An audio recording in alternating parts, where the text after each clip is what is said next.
Reaction ఎట్లా ఉంటుందో చూద్దాం. ఐశ్వర్య రాయ్, సచిన్ టెండూల్కర్, ఏఆర్ రెహమాన్, నరేంద్ర మోడీ, ఈ పేర్లు వింటే ఎవరికైనా సరే భారతీయులైతే కనుక వాళ్ళతో పక్కన కొద్దిసేపు ఉండాలనుకుంటారు.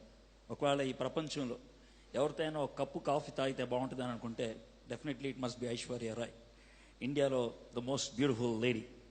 ఒకవేళ మీ క్రికెట్ ఆడే అవకాశం ఇస్తే కనుక సచిన్తో ఓపెనింగ్కి వెళ్తే కనుక సూపర్ ఉంటుంది. ఒకవేళ మీరు చాలా టాలెంటెడ్ పీపుల్ కాబట్టి ఏఆర్ రెహమాన్తో కలిసి కొద్దిసేపు మ్యూజిక్ వాయించమంటే it will be an awesome experience. ఒకవేళ ప్రపంచంలో నాయకుల్లో ఒక నాయకుడు పక్కన కూర్చోవాలనుకుంటే definitely it has to be Narendra Modi. Okay, అతి ఎక్కువ దేశాలు మొదటి సంవత్సరంలోనే కవర్ చేశాడు. Okay, so great. But one stunning anti climax ఏంటి తెలుసా? ఒకవేళ ఈ నలుగురు గురించి కనుక మనం ఆలోచిస్తున్నప్పుడు ఈరోజు ఈ క్షణాన్న యేసు ప్రభు వస్తే ఈ నలుగురు నరకంలో ఉంటారు.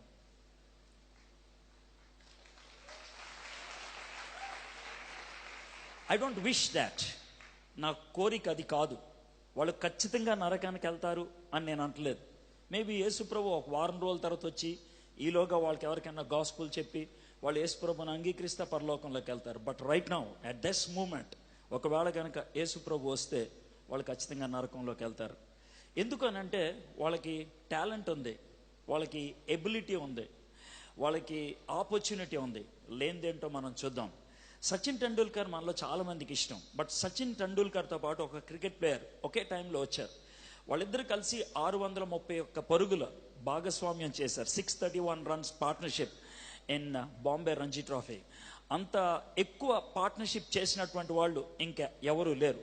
అతి తక్కువ టైంలో అతి ఎక్కువ రన్స్ చేసింది సచిన్ కాదు, ఇంకొక వ్యక్తి. అతి ఎక్కువ డబుల్ సెంచరీస్ అతి తక్కువ టైంలో చేసింది సచిన్ కాదు, ఇంకొక వ్యక్తి. అతి ఎక్కువ టాలెంట్ ఉన్నటువంటి వ్యక్తి సచిన్ కాదు, ఇంకొక వ్యక్తి. అతను ఎవరో కాదు, సచిన్ వెరీ క్లోజ్ ఫ్రెండ్. అతని పేరు వినోద్ కాంబ్లీ. మీలో చాలా మందికి వినోద్ కాంబ్లీ తెలిసి ఉంటారు. Vinod Kambli is an excellent cricket player, better than Sachin. ఒకవేళ కనుక వినోద్ కనుక ఈరోజు ఉన్నట్లయితే Kambli, Sachin would have been anywhere close. Sachin ఎక్కడో కూడా దగ్గర ఉండేవాడు కాదు. I'm not speaking about a story that happened hundreds of years ago. The story that happened right before our eyes. మన కళ్ళ ముందు జరిగినటువంటి సన్నివేశాన్ని మీకు చెప్తున్నాను. But why Vinod Kambli could not make it up? ఎందుకని వినోద్ కాంబ్లీ చేయలేకపోయాడు? ఎందుకని సచిన్ ఆ విధంగా రాణించగలిగాడు? The only difference is this: Vinod కాంబ్లీకి శక్తి ఉన్నది, వినోద్ కాంబ్లీకి టాలెంట్ ఉన్నది, వినోద్ కాంబ్లీకి అవకాశం ఉన్నది. కానీ ఆయన తప్పుదోవ పడ్డాడు. He has a very great weakness for women. ఆయనకి అమ్మాయిలంటే పిచ్చి. అమ్మాయిల పిచ్చిలో పడి ప్రాస్టిట్యూట్స్ వెనకాల పడి జీవితాన్ని పాడు చేసుకున్నాడు. ఈరోజు పూణే హోటల్లో ఒక వెయిటర్గా పనిచేసే స్థాయికి వచ్చాడు. అంత దిగజారిన పరిస్థితికి వెళ్ళాడు. నేనేమో ఊహించి మాట్లాడట్లేదు, సృష్టించి మాట్లాడట్లేదు, ఇది జగమెరిగినటువంటి సత్యం. అలాంటి ఉన్నత స్థాయికి వెళ్లాల్సినటువంటి వ్యక్తి అలాంటి దిగజారే పరిస్థితికి ఎందుకు రావాల్సి వచ్చింది? అలాగా రావడానికి అవకాశం ఉన్నదా? ఎస్, ఉన్నది. దేవుడికి అది ఇష్టమా? లేదు. దేవుడు అది ఆశించాడా? లేదు. దేవుడు ఆ విధంగా శాసించాడా? లేదు. దేవుని చిత్తము అదా? కాదు. మరి ఎందుకు అట్లా అయింది? Why it happen? అది ఈరోజు మనం ఒక వ్యక్తి జీవితాన్ని ఆధారం చేసుకొని మనము నేర్చుకోబోతున్నాం. నేను చెప్పబోయేటువంటి ఈ వ్యక్తి చాలా మందికి ఇష్టమైనటువంటి వ్యక్తి. ఒకవేళ క్రైస్తవ సినిమాలు గనక చూసేటువంటి అవకాశం మీకు ఇస్తే ప్రాబబ్లీ ఈ వ్యక్తిని బేస్ చేసుకున్నటువంటి సినిమా మీలో చాలా మంది చూడటానికి ఇష్టపడతారు. ఆ క్యారెక్టర్ అలాంటిది. దేవుడు అతన్ని హీరోగా తయారు చేశాడు, కానీ అతడు జీరోగా చచ్చిపోయాడు. దేవుడు అతన్ని ఒక గొప్ప వ్యక్తిగా తయారు చేద్దాం అనుకున్నాడు, అతడు ఒక పనికిమాలిన వ్యక్తిగా చచ్చిపోయాడు. But still God in his grace, దేవుడు తన కృపలో జీవ గ్రంథములో ఆయన పేరు కొట్టేయలేదు. పవిత్ర గ్రంథములో ఆయనకంటూ పవిత్ర స్థానాన్ని కల్పించాడు. అలాంటి పతనానికి వెళ్ళినటువంటి వ్యక్తికి కూడా దేవుడు స్థానాన్ని కల్పించగలడా? ఎస్. కాబట్టి ఈ యొక్క వ్యక్తి జీవితంలో we are going to see the 3 stages: the top, the low and the finale. The top, low and the finale. ఒకవేళ మీరు టాప్లో ఉంటే కనుక జాగ్రత్త, మీరు లోకి వెళ్తారేమో. ఒకవేళ మీరు ఆల్రెడీ లోకి వచ్చినట్లయితే ఫినాలే అన్న బాగా చేసుకోవాలంటే ఏం చేయాలో ఈ వ్యక్తి జీవితాన్ని నుంచి మనము చూడగలుగుతాం. ఇశ్రాయేలీల యొక్క చరిత్రలో there are situations which are very critical, చాలా ప్రాముఖ్యమైనవి.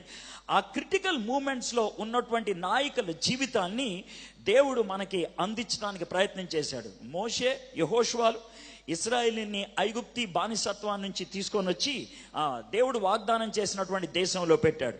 అక్కడ ఉన్నటువంటి శత్రువులందరినీ వెళ్ళగొట్టేసిన తర్వాత 12 భాగాలు చేసి 12 గోత్రాలకి ఇచ్చారు. ఈ 12 గోత్రాల వాళ్ళు వారిని వారు పరిపాలించుకుంటూ ఉన్నారు. ఈ విధంగా పరిపాలించుకుంటూ ఉన్నప్పుడు వాళ్ళకి రాజు లేడు. They don't have a king. వాళ్ళకి రాజు లేడు. మరి ఎవరు పాలించారు? వాళ్ళని వాళ్లే పరిపాలించుకున్నారు. రాజు లేనందున ఎవరికి ఇష్టం వచ్చినట్లు వారు చేశారు అనేది మనము న్యాయాధిపతుల గ్రంథాన్ని చూస్తూ ఉంటాం. ఎందుకంటే ఆ 350 సంవత్సరాల చరిత్ర అలాంటిది. 350 years. ఆ 350 సంవత్సరాల్లో గొప్ప నాయకులు పరిపాలించారు. వాళ్ళని న్యాయాధిపతులు అన్నారు. ఇశ్రాయేలీలకి 12 గోత్రాలు, యేసు ప్రభుకి 12 మంది శిష్యులు. అదేవిధంగా న్యాయాధిపతుల్లో 12 మంది ఉన్నారు. గోత్రాలన్నీ మగోళ్ల పేర్లే, శిష్యులందరూ కూడా మగవాళ్లే. కానీ న్యాయాధిపతుల్లో ఒక ఆమె లేడీ, డెబోరా అనే ఆమె 40 సంవత్సరాలు మోస్ట్ సక్సెస్ఫుల్గా ఏలినటువంటి వ్యక్తి డెబోరా. ఈ యొక్క న్యాయాధిపతులు 12 మందిని 2 గుంపుల్లో చూస్తారు.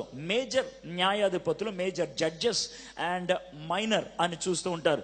మేజర్లో మనకి ఒథెనియల్, ఎహూద్, దెబోరా, గిద్యోన్, జెఫ్తా అండ్ సంసోన్ వీళ్ళు ఉన్నారు. వీళ్ళు ఒక్కొక్క టైంలో దేవునికి మహిమకరంగా వాళ్ళు పరిపాలించినట్లు చూస్తాం. సముద్ర తీరానికి వెళ్తే కనుక సముద్రపు అలలు పైకెళ్ళి కిందకు వస్తూ ఉంటాయి, పైకెళ్ళి కిందకు వస్తూ ఉంటాయి. ఒకవేళ మీకు మ్యాథమెటిక్స్ తెలిసినట్లయితే సైన్ తీటాను కనుక గ్రాఫ్ గీసినట్లయితే పైకెళ్ళి కిందకు వస్తూ ఉంటుంది, పైకెళ్ళి కిందకు వస్తూ ఉంటుంది. ఒకవేళ మీరు మెడికల్ డిపార్ట్మెంట్కి చెందిన వాళ్ళైతే మన హార్ట్ బీట్ని ఈసీజీగా తీసినట్లయితే పైకెళ్ళి కిందకు వస్తుంది, పైకెళ్ళి కిందకు వస్తుంది. స్ట్రైట్ లైన్ వచ్చిందంటే పోయావని అర్థం. కాబట్టి అది పైకెళ్ళి కిందకి రావాల్సిందే, పైకెళ్ళి కిందకి రావాల్సిందే. Now why I'm telling you this? ఎందుకని ఈ విధంగా చెప్తున్నాను? ఆత్మీయ జీవితం కూడా హార్ట్ బీట్ లాంటిది. ఆత్మీయ జీవితం కూడా సముద్రపు అలలు లాంటివి. ఎందుకంటే ఆత్మీయ జీవితాల్లో ఒడుదుడుకులు అనేది సహజం. ఆత్మీయ జీవితాల్లో పైకి వెళ్ళటం, కిందకి రావటం అనేది సహజం. న్యాయాధిపతుల గ్రంథంలో ఆ 2 sides-ని మనం చూడగలుగుతాం. న్యాయాధిపతుల గ్రంథం టోటల్గా 350 years-లో 7 times వాళ్ళు పైకి వెళ్ళారు, 7 times వాళ్ళు కిందకు వచ్చారు. పైకి వెళ్ళటం అంటే ఏంటి? ఆత్మీయంగా పీస్ఫుల్గా ఉండటం అనేది పైకి వెళ్ళటం. కిందకి రావటం అంటే ఏంటి? దేవుని యొక్క కోపాన్ని బట్టి శాపగ్రస్తమైనటువంటి జీవితంలో అణగారినటువంటి స్థితిగతుల్లోకి వెళ్ళటం అనేది లోయెస్ట్. ఈ యొక్క సైకిల్ పైకెళ్ళి కిందకి రావటం, పైకెళ్ళి కిందకి రావటం అనేది 7 times జరిగింది న్యాయాధిపతుల గ్రంథంలో. మనం ఈరోజు 7th cycle-ని మనం చూడబోతున్నాం. ఈ సైకిల్లో ఎప్పుడు కూడా ఇవే విషయాలు ఉంటాయి. ఏంటి ఆ విషయాలు అంటారేమో? There will be 5 things. మొదటిది ఏంటనంటే వాళ్ళు శాంతంగా ఉన్నప్పుడు పాపం చేస్తారు. పాపం చేయంగానే దేవుడు శాపాన్ని ఇస్తాడు. శాపాన్ని ఇవ్వంగానే వాళ్ళు జపం చేయటం మొదలు పెడతారు. జపం చేయటం మొదలు పెట్టంగానే దేవుడు క్షేమాన్ని పంపిస్తాడు. క్షేమాన్ని పంపించంగానే వాళ్ళు నిశ్శబ్దంగా ఉంటారు కొంతకాలం. These are the 5 stages. మొదటిది పాపం. పాపం చేయంగానే శాపం, శాపం రాగానే జపం, జపం రాగానే క్షేమం, క్షేమంతో కొద్దిసేపు నిశ్శబ్దం అయిపోతారు. మనం కూడా అంతే. క్షేమంగా ఉన్నప్పుడు సైలెంట్గా ఉంటాం, పాపం చేసినప్పుడు, శాపం వచ్చినప్పుడు గొడవ చేయటం మొదలు పెడతాం, అప్పుడు జపం చేయటం మొదలు పెడతాం. సో ఇవి మన లైఫ్లో జరుగుతున్నటువంటి విషయాలే. ఇలాంటి సిచ్యువేషన్లో ఉన్నప్పుడు ఒక క్యారెక్టర్ని మనం చూడబోతున్నాం. బైబిల్లో డేవిడ్ లాగా మనం గొప్ప విజయాలు సాధించిన వాళ్ళం కాకపోవచ్చు, సొలొమోన్ లాగా గొప్ప జ్ఞానం కలిగినటువంటి వాళ్ళం కాకపోవచ్చు, మోషేలాగా అమోఘమైనటువంటి కార్యాలు చేసిన వాళ్ళం కాకపోవచ్చు. అయితే సంసోను లాగా మాత్రం మన జీవితంలో పైకెళ్ళి కిందకు పడిపోయిన వాళ్ళు మాత్రం అయి ఉండొచ్చు. సంసోను లైఫ్తో ఇక్కడ ఉన్నటువంటి మీలో ఏ ఒక్కరు కూడా నేను ఐడెంటిఫై చేసుకోలేను అని అంటున్నట్లయితే అయితే మీరు డ్రామా ఆడుతున్నారు, లేకపోతే మీరు ఆత్మీయంగా చచ్చిపోయి ఉన్నారు ఆల్రెడీ. ఈ రెండిట్లో ఏదో ఒకటి. If you have at least an iota of life, నీ జీవితంలో కొన ఊపిరి ఉన్నప్పటికీ కూడా ఈ వ్యక్తి జీవితాన్ని చూసి ఎస్ నా లైఫ్ ఇలాంటిదే అని మీరు చెప్పగలుగుతారు. నా లైఫ్ ఇలాంటిదే. 96 వచనాలు ఉన్నాయి సంసోను గురించి బైబిల్లో. 4 అధ్యాయాలు సంసోను గురించి ఒక స్టోరీ లాగా రాశారు. న్యాయాధిపతుల గ్రంథం 13, 14, 15, 16. మీరు తలంచుకోవద్దు, బైబిల్ తీయొద్దు, నా స్టోరీ వినండి, తర్వాత మీరు తీద్దరు. Okay, don't worry, listen to my story. If you can listen to my story that's enough. Okay, tension పడి తీసి ఏమీ చేసేది ఏమీ లేదు, మీరు పేగలిగేది ఏమీ లేదు అక్కడ. Okay, listen to my story. Okay, 13, 14, 15, 16 అధ్యాయాలు. ఈ 4 అధ్యాయాలలో స్టోరీ కనబడుతుంది. అవి 95 వచనాలు. దేవుడు సంసోన్ యొక్క లైఫ్ని చివరి క్షణాల్లో క్షమించాడు, చివరి క్షణాల్లో ఓకే అని అనిపించాడు. అందుకనే హెబ్రీయులకు రాసిన పత్రిక 11వ అధ్యాయం 32వ వచనంలో విశ్వాసుల యొక్క ఆ పట్టీలో సంసోను పేరు ఉంచగలిగాడు. So that is the confidence we have that when we go to heaven, there we will find Samson. ఎందుకంటే విశ్వాస వీరుల్లో సంసోన్ని ఒక వ్యక్తిగా పెట్టాడు కాబట్టి. దేర్ఫోర్ మీకు ఆ ప్రామిసింగ్ నోట్ మీకు ఇచ్చాను కాబట్టి మీరు ఏ పొజిషన్లో ఉన్నా, అంటే ఆత్మీయంగా టాప్ పొజిషన్లో ఉన్నా, ఆత్మీయంగా నీచమైన పొజిషన్లో ఉన్నా భయపడాల్సిన అవసరం లేదు. అలాంటి సంసోనికి దేవుడు ఆపర్చునిటీ ఇచ్చి రెస్టోర్ చేయగలిగితే నిన్ను నన్ను కూడా రెస్టోర్ చేయగలడు. దెర్ ఇస్ నో డౌట్, నిన్ను నన్ను కూడా రెస్టోర్ చేయగలడు. దేర్ఫోర్ శాంసన్ ఏం చేశాడు, నేనేం చేయాలి అనే విషయాన్ని మనం గుర్తించగలిగినట్లయితే సరిపోద్ది. శాంసన్ లైఫ్ గురించి సింపుల్ గా చూద్దాం. ఏంటనంటే ఇశ్రాయేలీలు యథావిధిగా మళ్ళీ పాపం చేశారు, దేవుడు శాపంలోకి పంపించాడు. శాపంలోకి పంపించిన తర్వాత ఈ ఒక్క మూమెంట్ లో మాత్రం వాళ్ళు జపం చేయలేదు. ఎందుకు చేయలేదు అని తర్వాత చూద్దాం. వాళ్ళు జపం చేయలేదు, ప్రార్థన చేయలేదు. అయితే మనోహ అనే ఒక ఆయన ఉన్నాడు, ఆయన భార్య ఉన్నది. పొలంలో పనిచేస్తా ఉంటే దేవుడు అక్కడికి వచ్చాడు. మనోహ భార్య దగ్గరకు వచ్చి, నువ్వు మందు కొట్టొద్దు, నువ్వు ఖర్జూరాలు ద్రాక్షాలు ఇలాంటివి తినొద్దు, నేను నీకు ఒక కొడుకునిస్తాను. ఆ కొడుకు పుట్టిన తర్వాత వాడి జుట్టు కత్తిరించొద్దు. నెంబర్ 1, వాడు చచ్చిన దాన్ని ఏది కూడా పట్టుకోకూడదు. నెంబర్ 2, నెంబర్ 3, వాడు వైన్కి సంబంధించిన ఏది తాకూడదు, గ్రేప్ జ్యూస్కి సంబంధించినవి. ఈ 3 చేయకూడదు. అది నాజీర్ చేయబడినటువంటి వ్యక్తి యొక్క లక్షణం. నేను అతన్ని ఇశ్రాయేలుని విమోచించడానికి మొదలు పెట్టేవాడుగా చేస్తాను. I'm going to make him the beginner అని అన్నాడు. ఈమెకి టెన్షన్ పుట్టుకొచ్చింది. వచ్చి భర్తతో చెప్పింది, అయ్యా అయ్యా ఇది విషయం అని. ఆవిడ హడావిడితో మాట్లాడుతూ ఉంటే మనోహకి ఏమీ అర్థం కాలేదు. ఏం చేయాలో అర్థం కాకుండా మోకరించి ప్రార్థన చేశారు. దేవా, నా భార్య చెప్తుంది ఏం అర్థం కావట్లేదు, ప్లీజ్ మళ్ళొక్కసారి రావా అని అడిగాడు. దేవుడు దయ చూపించాడు. మళ్ళీ వచ్చాడు. వచ్చిన తర్వాత మనోహ క్లారిటీ పొందాడు. క్లారిటీ పొందిన తర్వాత ఆయన అన్నాడు, నీ పేరు అంటే చెప్పు అన్నాడు. బుద్ధి ఉందా లేదా, నా పేరు ఇంటే సస్తావు నువ్వు అని అన్నాడు. ప్లీజ్ ఏం చేయాలో చెప్పు, నేను కృతజ్ఞత నేను చెప్పాలనుకుంటున్నానంటే బలి అర్పించు దేవుడికి అని అన్నాడు.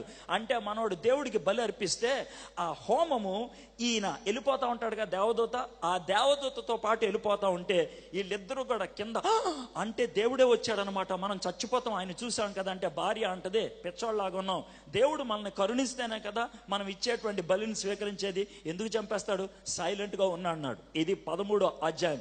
దాంతో ఒక బాబు పుట్టాడు. ఆ బాబు పెద్దోడయ్యాడు. ఆ బాబు మీద దేవుని యొక్క ఆత్మ రావటం మొదలు పెట్టాడు. దేవుని యొక్క ఆత్మ అభిషేకాన్ని బట్టి ఆయన గొప్ప కార్యాలు చేస్తూ ఉన్నాడు. That is 13th chapter. ఇది 13వ అధ్యాయం.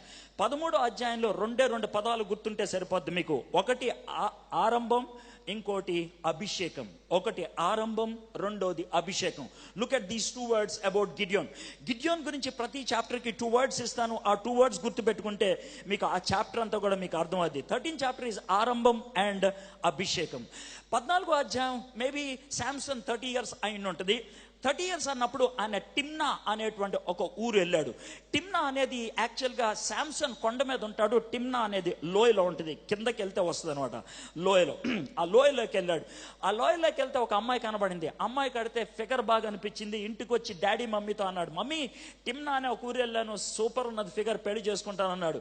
వాళ్ళ మమ్మీ డాడీ ఏమన్నారంటే, ఇంట్లో మన వాళ్ళు ఎవరు లేరా, మన ఫ్యామిలీ మెంబర్స్ ఎవరు లేరా, మన కల్చర్లు ఎవరు లేరా, మన ఊరు వాళ్ళు ఎవరు లేరా, చేయలేదు, నాకు కాళ్లే కావాలి అని అన్నాడు. వాళ్ళ మమ్మీ డాడీకి ఏం చేయాలో తెలియక కొడుకుని తీసుకొని వెళ్తా ఉన్నారు.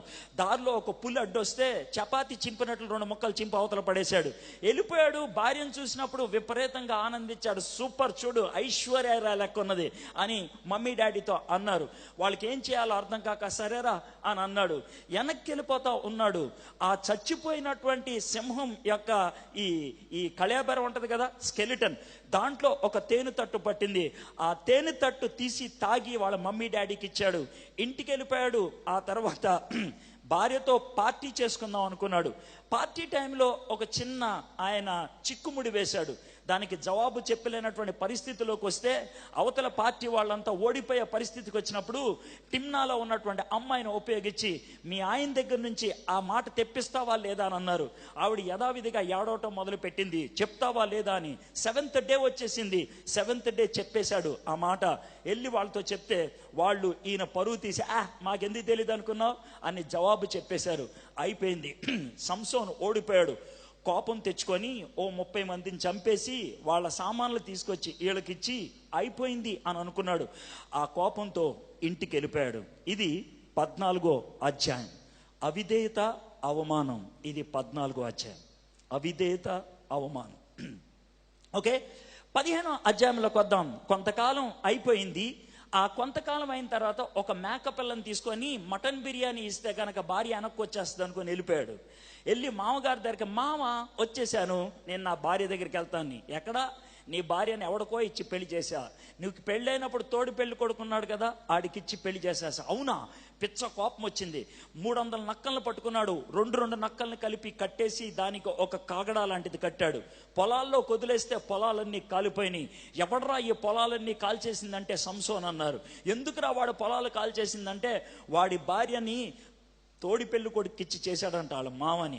అందుకని కోపం వచ్చి వాళ్ళ భార్యని వాళ్ళ మామని ఇద్దరిని చంపేశారు.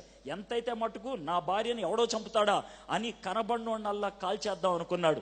కనబడినోళ్ళల్లా చంపేద్దాం అని అనుకున్నాడు. అని అనుకొని ఓ గుహలో దాక్కున్నాడు. గుహ చుట్టూ 1000 మంది చుట్టూ ఉన్నారు.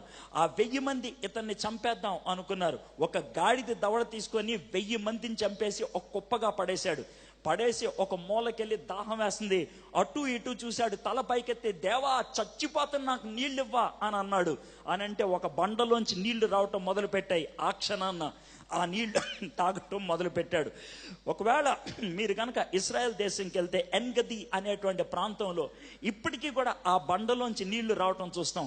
3000 సంవత్సరాల క్రితం దేవుడు సంసోనికి బండలోంచి వాటర్ ఇచ్చాడు. ఆ వాటర్ ఇప్పుడు దాకా ఆగలేదు. ఎవరికీ తెలీదు ఆ వాటర్ సోర్స్ ఏంటో, ఎవరికీ తెలీదు ఆ వాటర్ ఎక్కడి నుంచి వస్తుందో. ఆ తర్వాత దేవుని ఆత్మ, ఎందుకు కొడుతున్నారు ఏనంటే అదే ఓవర్ యాక్షన్ అంటారు. ఓకే, ఆ తర్వాత దేవుడు సంసోనికి తోడుగా ఉన్నాడు. ఆ వాటర్ తాగిన తర్వాత 20 years దేవుని యొక్క ఆత్మ చేత నడిపించబడ్డాడు. దేవుని యొక్క ఆత్మ చేత నడిపించబడ్డాడు. ఇది 15th చాప్టర్. 15th చాప్టర్కి నేను 2 పదాలు ఇవ్వగలను. అపనమ్మకం, ఆవేశం. అపనమ్మకం, ఆవేశం. Now I'm coming to the 16th chapter. 20 సంవత్సరాలు దేవుని యొక్క కార్యాలు గొప్పగా చేసినటువంటి వ్యక్తి. 16వ అధ్యాయం starting was a stunning contrast కనబడుతుంది. ఏంటి ఆ స్టన్నింగ్ కాంట్రాస్ట్ అని అంటారేమో. మనోడు 20 సంవత్సరాలు ఇశ్రాయేలుని ఆత్మీయంగా నడిపించిన తర్వాత ఆయన మళ్ళీ ఫిలిస్తీన్ల దేశంలోకి వెళ్ళినప్పుడు ఒక ప్రాస్టిట్యూట్ కనబడింది. ఆ ప్రాస్టిట్యూట్తో ఆ రాత్రి పడుకున్నాడు. ఆయన వ్యభిచారితో పట్టుకున్నాడనే విషయం తెలిసి ఫిలిస్తీన్లంతా ఇంటి చుట్టూ గుమ్ముగూడారు. ఊరు చుట్టూ. వీడు ఊరు దాటి ఎలా వెళ్తాడో చూద్దాం, తెల్లారుజామున ఊరు దాటి బయటికి వెళ్ళంగా నాడు చంపేద్దాం అని అనుకున్నారు. అర్ధరాత్రి 12 గంటల దాకా ప్రాస్టిట్యూట్తో గడిపి, వ్యభిచారితో గడిపి 12 గంటలకు లేచి బయటికి వెళ్ళాడు. అక్కడ ముఖద్వారం ఉంటుంది. ముఖద్వారానికి అడ్డకర్రలతో కలిపితే 450 కేజీలు ఉంటుంది. 450 కేజీలు కలిపినటువంటి ఆ గుమ్మాన్ని 6 కిలోమీటర్ల దూరం తీసుకెళ్లి హెబ్రోన్ అనేటువంటి ప్రాంతంలో కొండ మీద నుంచి కింద పడేశాడు. ఆయన అంత దివ్యమైనటువంటి శక్తిని ఉపయోగించాడు. ఆ తర్వాత డెలైలా అనేటువంటి ఒక అమ్మాయిని లవ్ చేశాడు. ఆ అమ్మాయికి మొత్తం జీవితాన్ని రాసిచ్చేద్దాం అని అనుకున్నారు. డెలైలాకి కావాలి సెక్స్, దలీలాకి కావాలి డబ్బు, శాంసన్కి కావాలి సెక్స్, ఫిలిస్తీన్కి కావాలి పవర్. అందుకనే పవర్ కోసం దెలైలాకు ఉన్నటువంటి వీక్నెస్ అయినటువంటి డబ్బును ఉపయోగించి శాంసన్కు ఉన్నటువంటి వీక్నెస్ అయినటువంటి సెక్స్ మీద దెబ్బ కొట్టారు. దెబ్బ కొడితే మొత్తానికి ఓడిపోయాడు. తన శక్తికి కారణమైనటువంటి బొచ్చుని కత్తిరించేశారు. ఎప్పుడైతే బొచ్చును కత్తిరించేశారో మొదటగా కళ్ళు పీకేశారు, ఆ తర్వాత కాళ్ళు చేతులు కట్టేశారు, ఆ తర్వాత పప్పు రుబ్బిచ్చారు. ఆ విధంగా ఆయన అడుగారినటువంటి పరిస్థితుల్లో ఉన్నప్పుడు బైబిల్ బ్యూటిఫుల్గా ఒక మాట చెప్తుంది, గుండు మీద నుంచి ఎంటుకలు రావటం మొదలు పెట్టాయని. అంటే అర్థం ఏంటి తెలుసా? మళ్ళీ ప్రార్థన చేయటం మొదలు పెట్టాడు అని. ఇక చివరి క్షణం వచ్చింది. ఇప్పటికి కూడా యహూద్ అనే ఊరు వెళ్తే ఇస్రాయల్ దేశంలో యహూద్ అనేటువంటి ఊరిని ఇదివరకు యొప్పే అనేవాళ్ళు. యహూద్ అనేటువంటి ఊరు అవుట్స్కర్ట్స్లో డాగోన్ దేవతకు ఉన్నటువంటి ఆలయాన్ని చూడగలుగుతాం శిథిల స్థితిలో. 7 అడుగుల దూరాన్న రెండు బేస్ ఉంటాయి. ఆ బేస్ మీద ఇలాంటి పిల్లర్స్ 12 feet పిల్లర్స్ 2 ఉంటాయి. ఆ పిల్లర్ మీద బిల్డింగ్ అంతా కూడా కట్టుంటుంది. సంసోన్ని మధ్యలో నుంచే పెట్టారు. ఆయన చాలా ఆజానుబాహుడు కాబట్టి ఆ 2 పిల్లర్స్ని దేవుని యొక్క శక్తితో, ప్రభా వన్ లాస్ట్ టైం నాకు ఒక్కసారి ఛాన్స్ ఇవ్వా, నన్ను క్షమించవా అని అడిగితే దేవుడు క్షమించి ఛాన్స్ ఇస్తే ఆ 2 స్తంభాలు తోసేస్తే 3000 మంది ఫిలిస్తీన్ల నాయకుల్ని అప్పటికప్పుడు చంపేశాడు. That's the end of Samson. ఒకవేళ 16వ అధ్యాయానికి మీకు టైటిల్ ఇవ్వాలంటే అంధకారం అంతం. That is Samson. అభిషేకంతో ఆరంభమైనటువంటి సంసోని జీవితం అంధకారంతో అంతమైంది. వై? ఎందుకని శాంసన్ లైఫ్ అలాగైపోయింది? శాంసన్ స్టోరీ అంతా మీకు చెప్పాను. శాంసన్ స్టోరీ అంతా చెప్పిన తర్వాత శాంసన్ క్యారెక్టర్ని ఒకవేళ డిఫైన్ చేయమంటే ఎలా చెప్పగలను? ఎందుకు చెప్తున్నానో తెలుసా? ఐ నో ఈ ప్రోగ్రామ్కి అతి ఎక్కువ టాలెంటెడ్ పీపుల్ వచ్చారు, అతి ఎక్కువ అవకాశాలు ఉన్నటువంటి వాళ్ళు వచ్చారు, అతి ఎక్కువ సత్తా ఉన్నటువంటి వాళ్ళు వచ్చారు. There is no doubt about it.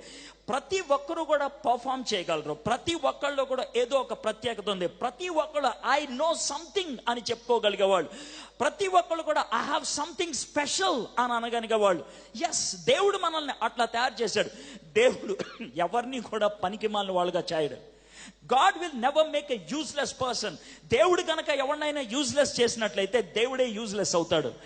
A producer who makes a useless product is a useless producer. కాబట్టి my God and your God is not a useless producer. You and me, we are never useless. మనము పనికి మాలిన వాళ్ళం కాదు. We are all powerful, we are useful. అయితే శాంసన్ యొక్క character ఏంటంటే he has power but he doesn't have character. Power without character is misleading. Power without character is misleading. శక్తి ఉండి శీలం లేకపోతే గనక తప్పుడు దోవ పడుతుంది. శక్తి ఉండి శీలం లేకపోతే గనక తప్పుడు బాగుపడుతుంది. Talent without proper management is destructive. Talent without proper management is destructive. తలాంతు ఉండి తల లేకపోతే గనక నాశనం చేస్తుంది. తలాంతు ఉండి తల లేకపోతే గనక నాశనం చేస్తూ ఉంది. Ability without availability is useless. సామర్థ్యత ఉండి సంసిద్ధత లేకపోతే గనక అది నిరుపయోగం అవుతుంది. ఇది ఫైనల్. చూడండి, beauty without purity is dangerous. సొగసు ఉండి సిగ్గు లేకపోతే సమాధికి నడిపిస్తుంది. సొగసు ఉండి సిగ్గు లేకపోతే గనక సమాధికి నడిపిస్తుంది. That is Samson. అది మీ శాంసన్. శాంసన్ ని ఒక క్యారెక్టర్ గా పరిచయం చేయగలగాలంటే that's how I can present to you. మనందరిలో కూడా there is a little bit of Samson. Samson ఎవరు? he's a macho man. James Bond కి సెలెక్ట్ అవ్వగలిగేటువంటి వ్యక్తి. ఒకవేళ మిషన్ ఇంపాసిబుల్ కి టామ్ క్రూజ్ పనికిరాడేమో, డెఫినెట్ గా శాంసన్ పనికొస్తాడు. He's a 6-pack body with a sharp mind. ఆయనకి అద్భుతమైనటువంటి దేహం ఉన్నది, అమోఘమైనటువంటి జ్ఞానం ఉన్నది. ఒకవేళ శాంసన్ ని 3 words లో నేను డిఫైన్ చేయమనంటే ఈ విధంగా చెప్పగలను. He has strong body, sharp mind and sensitive heart. He has a strong body, sharp mind and a sensitive heart. అంటే బలమైన శరీరము, పదునైన మనస్సు, సున్నితమైనటువంటి హృదయం కలిగిన వాడు Samson. That is Samson. That's your hero and that's my hero. ఎవడైనా ఇలాంటి క్యారెక్టర్ను చూస్తే వావ్, వాడు నడిస్తే మాస్ అని అంటారు. That's how we look at that character. That's how we look at that person. ఈ ప్రపంచం అటువంటి వ్యక్తి కోసం ఎదురు చూస్తుంది. God made such a kind of person. దేవుడు అలాంటి వ్యక్తిని తయారు చేశాడు. He is like an ox. ఆయన ఎద్దు లాంటి వాడు. He is like an ox. ఎద్దు లాంటి వాడు. కానీ అలాంటి ఎద్దు లాంటి మనిషి బుద్ధి లేకపోతే నీళ్లలాగా జారిపోయాడు. ఎద్దు లాంటి మనిషి బుద్ధి లేకపోతే నీళ్లలాగా జారిపోయాడు. ఆయనకి రెండు ఇష్యూస్. ఒకటి రొమాన్స్, రెండోది రివెంజ్. ఒకటి రొమాన్స్, రెండోది రివెంజ్. ఒకటి కామం, రెండోది కక్ష. తనకున్నటువంటి కామం కోరికలు కక్షల్లోకి నడిపించాయి. తనకున్నటువంటి కామపు కోరికలు కక్షలోకి నడిపించాయి. శాంసన్ని డిఫైన్ చేయమంటే బయటున్న సింహాన్ని చంపగలడు, కానీ లోనున్నటువంటి ఆవేశాన్ని ఆపుకోలేడు. 10 మంది మనుషుల్ని ఒక్కసారి చంపేయగలడు. 100 మంది ఒకేసారి రండి లెక్క తప్పొద్దు అనగలిగేటువంటి మగధీరుడు. కానీ అమ్మాయి ముందు కింద పడి ఏడుస్తూ నీ కాళ్ళు పట్టుకుంటా నీ బాంచన్ అనే దుర్మార్గుడు. That is Samson. That is Samson. He is a hero by birth and died as a zero. ఆయన హీరోగా పుట్టాడు, హీరోగా అవ్వటానికి పుట్టాడు, కానీ జీరోగా చచ్చిపోయాడు. God wanted him to be a hero and he made himself a zero. My friends, ఈ మాటలు ఎంత ఖచ్చితంగా ఎందుకు చెప్తున్నాను తెలుసా? I know you are talented people. I know you are born because God wanted you. దేవుడు నిన్ను ఆశించాడు కాబట్టి పుట్టించాడు. దేవుడు నీకు సంకల్పాన్ని బట్టి ఈ లోకంలో పెట్టాడు.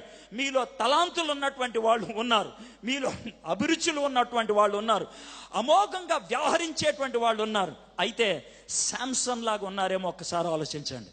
Think whether your life is like Samson. Samson లాంటి జీవితం మీకున్నదేమో చూద్దాం. Because we have very less time, చాలా తక్కువ టైం ఉంది కాబట్టి బైబిల్లో అక్కడక్కడ కొన్ని వచనాలు మాత్రమే మనం చూద్దాం శాంసన్ యొక్క లైఫ్ లోంచి. మీ దగ్గర బైబిల్స్ ఉంటే ఇప్పుడు తెరవండి. సంసోను న్యాయాధిపతుల గ్రంథం 13వ అధ్యాయం. సామెతలు న్యాయాధిపతులు 13వ అధ్యాయం.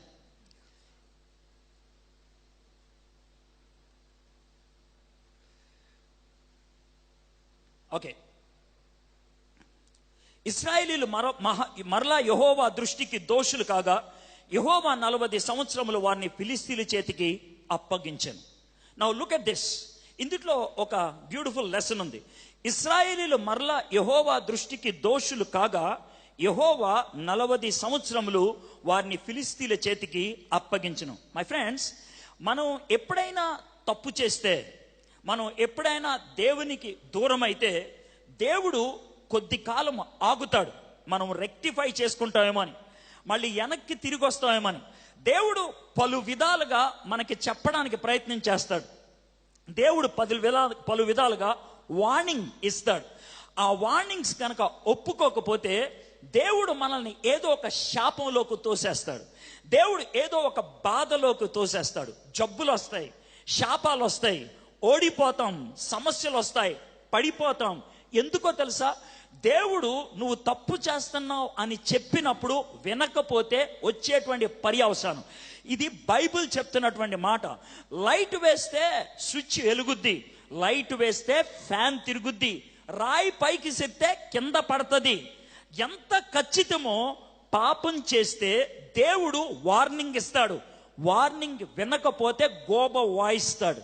దాంట్లో ఎటువంటి అనుమానం లేదు, ఎటువంటి సంకోచం లేదు. That's how God deals. దేవుడు వార్నింగ్ ఇస్తాడు ఎందుకంటే ప్రేమ కలిగిన వాడు. దేవుడు గోబ వాయిస్తాడు ఎందుకంటే పరిశుద్ధుడు. వీళ్ళ విషయంలో కూడా అదే జరిగింది. వాళ్ళని మళ్ళీ బానిసత్వానికి పంపించేశాడు. అయితే బానిసత్వంలోకి వెళ్ళిన ప్రతిసారి కూడా మీరు న్యాయాధిపతుల గ్రంథం చూసినట్లయితే వాళ్ళు దేవునికి మొర్ర పెట్టారు. దేవా, మేము పాపం చేశాం, మమ్మల్ని క్షమించవా?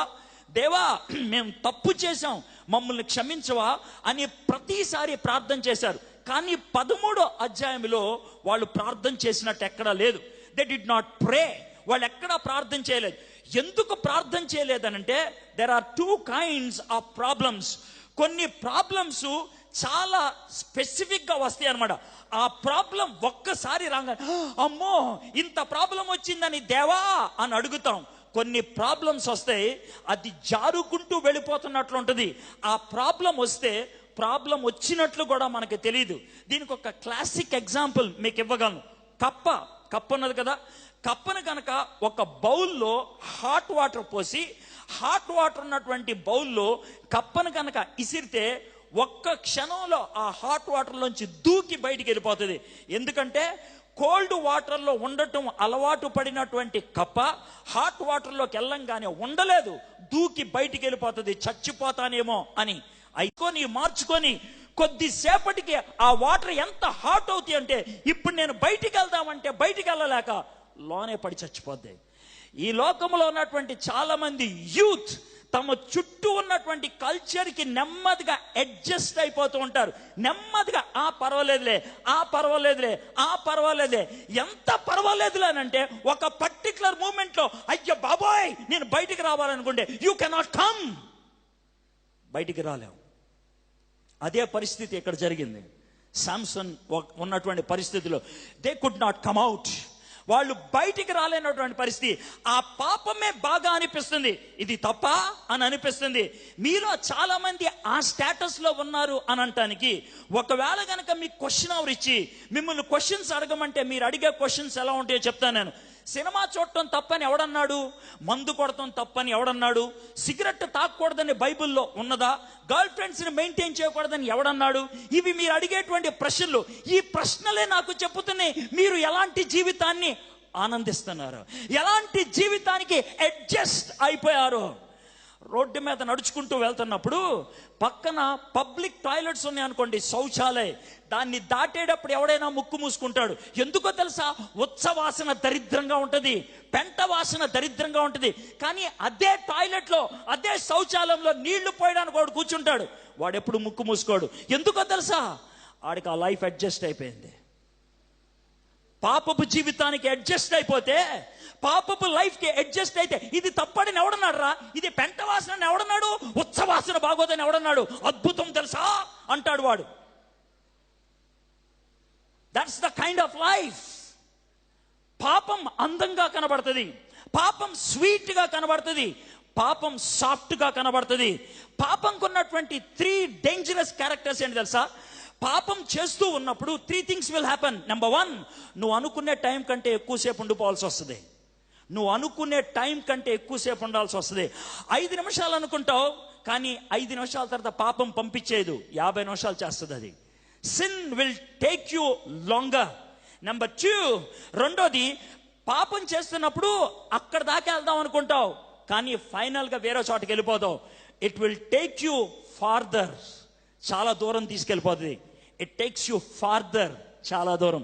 మూడోది, పాపం చేస్తున్నప్పుడు నువ్వు ఒక రిజల్ట్ కోసం ఆశిస్తావు, ఇది వస్తుంది అది వస్తుంది. You do with a good purpose, నాకు ఈ రిజల్ట్ వస్తుంది, ఈ ఆనందం వస్తుందని. కానీ దానికి ఎగ్జాక్ట్లీ ఆపోజిట్ వస్తుంది, దానికి ఎగ్జాక్ట్లీ ఆపోజిట్ వస్తుంది. జస్ట్ ఇమాజిన్ చేయండి, లూసిఫర్, సాటన్ మన ఈవ్ దగ్గరకు వచ్చినప్పుడు ఏమంటుంది తెలుసా? ఇది తింటే దేవుళ్లాగా అవుతావు, ఆశ మంచిదే దేవుళ్లాగా అవ్వాలని. ఆ పండు తింటే దేవుళ్లాగా అవుతామని తిన్నది, కానీ దెయ్యమై కూర్చుంది. That's what happens, that's what happens. సిన్కున్నటువంటి డర్టియస్ట్ క్యారెక్టర్ అయితే దేవుడు అలాంటి పరిస్థితుల్లో మనల్ని వదిలేస్తాడా? I don't think so. God will not leave. దేవుడుకున్నటువంటి గొప్ప లక్షణం ఏంటి తెలుసా? మనము ఒకవేళ స్పందన లేకుండా చచ్చి పడిపోయినా ఆ పరిస్థితుల్లో కూడా దేవుడు మనల్ని ఏదో విధంగా తాకాలి అని అనుకుంటాడు, ఏదో విధంగా షాక్ ట్రీట్మెంట్ ఇవ్వాలి అని అనుకుంటాడు. అందుకే దేవుడే పూనుకొని వచ్చేసాడు. 13వ అధ్యాయంలో దేవుడే పూనుకొని వచ్చేసాడు. God himself took the initiation to come down and deliver a leader. దేవుడు ఒక లీడర్ని ఇద్దాం అనుకున్నాడు, దేవుడు ఒక విమోచకుడిని ఇద్దాం అని అనుకున్నాడు. నువ్వు ఒకవేళ సెన్సిటివిటీ కోల్పోయి ఇక్కడ కూర్చుంటే దేవుడు నీకు షాక్ ట్రీట్మెంట్ ఇస్తాడు, దేవుడు నీకు దర్శనం ఇస్తాడు, దేవుడు నీ ముందు నిలబడి రాయ్ ఇదిరా నీ పరిస్థితి అని అంటాడు. God wants you to respond. ఒకవేళ అది చెప్పిన తర్వాత కూడా ఒకవేళ నీ దగ్గర నుంచి రెస్పాన్స్ లేకపోతే probably God will write you of. దేవుడు నిన్ను కొట్టి పడేస్తాడు. సామెతలు 29:1. ఒకవేళ బైబిల్ గబుక్కని చూసే అలవాటు ఉందనుకో, తొంగి చూడండి ఒకసారి. సామెతలు 29:1. మీ కళ్ళతో మీరు చూస్తే బాగుంటుంది, మీ మనసుతో మీరు చదివితే బాగుంటుంది. ఎన్నిసార్లు చెప్పినను వినలోని వాడు హఠాత్తుగా తిరుగు లేకుండా నాశనం అవుతాడు. చూసారా? హలో, చూసారా? మీ కళ్ళతో మీరు చూడండి. You look at that, you look at that, you look at that. మీ కళ్ళతో మీరు చూడండి. నేను సొంతగా చెప్పడం కాదు. God wants, God pleads, but if you don't respond, God demolishes you. మటాష్ చేస్తాడు దేవుడు. దేవుడు నాశనం చేస్తా, పేక పిసికి పడేస్తాడు అంతే. బాక్స్ బద్దలైపోతుంది. That's what God does. మీ లాంగ్వేజ్ చెప్తున్నా, ఐఎమ్ స్పీకింగ్ యువర్ లాంగ్వేజ్. దేవుడు బద్దలు కొడితే దాన్ని ఇంకెవడేం చేయలేడు, ఎవ్వడేం చేయలేడు. God gives you A chance. Sensitivity కోల్పోయావా? Sensitivity కోల్పోతే దేవుడు కొన్ని సందర్భాల్లో కొన్ని పదాలు ఉపయోగిస్తే ఆ విధంగా అవుతుంది. I want to give you an example. Malcolm Muggeridge అనేటువంటి ఒక గొప్ప జర్నలిస్ట్ ఉండేవాడు. కలకత్తాలో ఉన్నటువంటి ఒక న్యూస్ పేపర్ టెలిగ్రాఫ్ అనే పేపర్కి ఆయన ఎడిటర్గా ఉండేటువంటి వాడు. ఆయన జర్నలిజం క్లాసెస్కి ఇండియాలో ఉన్నటువంటి టాప్ యూనివర్సిటీస్కి వెళ్ళి టీచ్ చేసేవాడు. కేరళలో ఉన్నటువంటి ఒక యూనివర్సిటీలో టీచ్ చేయడానికి ఆయన వెళ్ళాడు.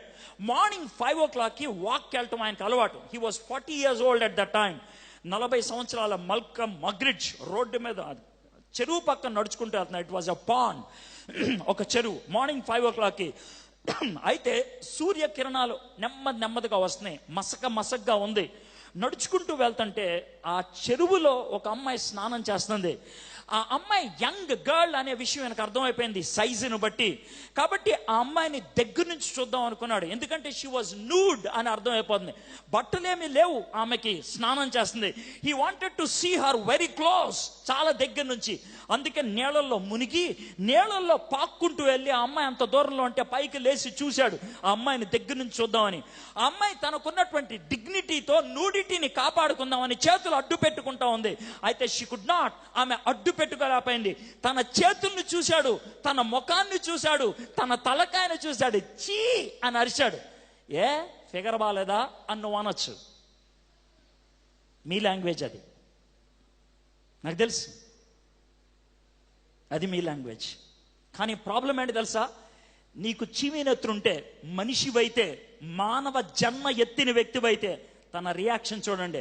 ఆ అమ్మాయి డిగ్నిటీతో తన నూడిటీని కాపాడుకుందాం అనుకున్నప్పుడు ఏళ్ళు లేవు, ఈ ఫింగర్స్ లేవు, ఆమెకి ముక్కు లేదు, నెత్తి మీద ఎంటుకలు లేవు, కళ్ళు తెల్లగా ఉన్నాయి. ఎందుకు అని చూస్తే ఆ అమ్మాయి కుష్టి వ్యాధి కలిగిన అమ్మాయి. ఎవడో చూడనప్పుడు స్నానం చేసి వెళ్ళిపోదామని వస్తే వీడొచ్చి డిస్టర్బ్ చేస్తా ఉంటే ఆ అమ్మాయి ఏం చేయాలో అర్థం కాని పరిస్థితుల్లో మల్కమ్ మగ్రిడ్జ్ ఆమెను చూసి తలకాయ అటు తిప్పుకొని చీ అని అరిసి ఏమన్నాడు తెలుసా? Where is the problem? సమస్య ఎక్కడుంది? Is it her disease called leprosy or my disease called leprosy? సమస్య ఎక్కడుంది? ఆమె జబ్బు పక్షవాతమా, నా జబ్బు దరిద్రమైనటువంటి మనస్సా? Where is the problem? నా జబ్బా, ఆమె జబ్బా? ఇంత అసహ్యంగా అనిపించడానికి, ఛీ అని అనిపించడానికి కారణం ఏంటి? ఆలోచించండి. మల్కమ్ మగ్రిడ్జ్ పొజిషన్లో మదర్ తెరీసా ఉంటే దగ్గరికి తీసుకొని కౌగిలించుకునేది. జీసస్ క్రైస్ట్ ఉంటే దగ్గరికి తీసుకొని కౌగిలించుకునేవాడు. The problem is not with leprosy. లెప్రసీకి ట్రీట్మెంట్ ఉంది, but the problem is with our heart. మన హృదయానికి లెప్రసీ, దానికి పరిష్కారం ఈ లోకంలో ఎవడెవలేడు. ఆయింట్మెంట్ ఎవడెవలేడు, ఇంజెక్షన్ ఎవడెవలేడు, టాబ్లెట్ ఎవడెవలేడు, టానిక్ ఎవడెవలేడు. Only God can do. దేవుడు మాత్రమే ఇవ్వగలడు. 13వ అధ్యాయంలో అదే సన్నివేశాన్ని చూస్తాం. Finally God has to intervene. దేవుడు ఇంటర్వీన్ అవ్వాల్సి వచ్చింది. ఇంటర్వీన్ అయ్యి గర్భము నుంచి సంసోన్ని కాపాడుకుంటూ వచ్చాడు. గర్భము నుంచి సంసోన్ని, గర్భం నుంచి అంటే సంసోను పుట్టక ముందే నేను పలానా బాబుని ఇస్తాను, ఆ బాబు ఇశ్రాయేలుని విమోచించడం ఆరంభిస్తాడు, ఆ బాబు కోసం నువ్వు ప్రిపేర్ అవ్వు. ఎలా ప్రిపేర్ అవ్వాలి? నువ్వు ఈ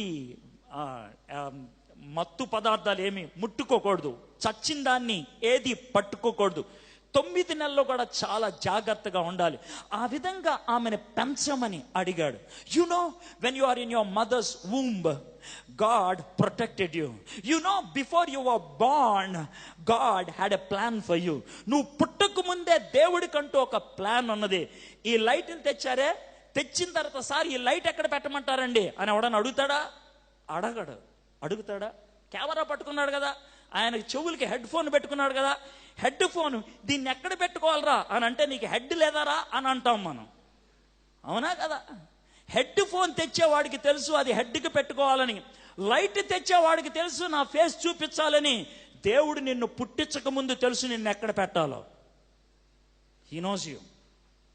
దేవుడు పిచ్చోడు కాదు, ఆయన హెడ్ లేనోడు కాదు, బుర్ర లేనోడు కాదు. God will not do anything out of emotion. దేవుడు ఉద్రేకంతో ఏది చేయడు. God makes every person with a purpose. దేవుడు ప్రతి వ్యక్తిని ఒక ఉద్దేశంతో తయారు చేస్తాడు. You have a purpose in God's plan. దేవుని యొక్క ప్రణాళికలో నీకంటూ ఒక ఉద్దేశం ఉంది.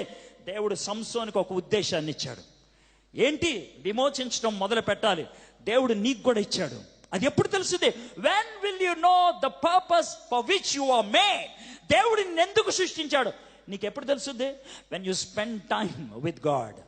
ఓరియంటేషన్ జరగాలి దేవుడితో. దేవుడు మన యొక్క CEO, మనల్ని తయారు చేసిన వాడు, మన కంపెనీ వాడు. ఆయన అడగాలి, దేవా నన్నేం చేయమంటావు ప్రభా, నన్ను ఎందుకు తయారు చేసావు ప్రభా అని అడగాలి. అలా అడుగుతామా? అడగం. మీలో చాలామంది సింగర్స్, మీలో చాలామంది మ్యూజిషియన్స్, మీలో చాలామంది స్టేజ్ మీద పర్ఫామ్ చేసేవాళ్ళు. మీరు చాలాసార్లు చేసే పని ఏంటో తెలుసా? స్టేజ్ మీద పర్ఫామ్ చేసి అయిపోయిన తర్వాత ప్రసంగం చేస్తున్నప్పుడు పక్కకి వెళ్ళి మందు కొడతారు, పక్కకి వెళ్ళి దమ్ము కొడతారు, పక్కకి వెళ్ళి రిలాక్స్ అయిపోతారు, పక్కకి వెళ్ళి మీ పని అయిపోయింది అనుకునే దరిద్రపు ఎత్తవలు మీరు.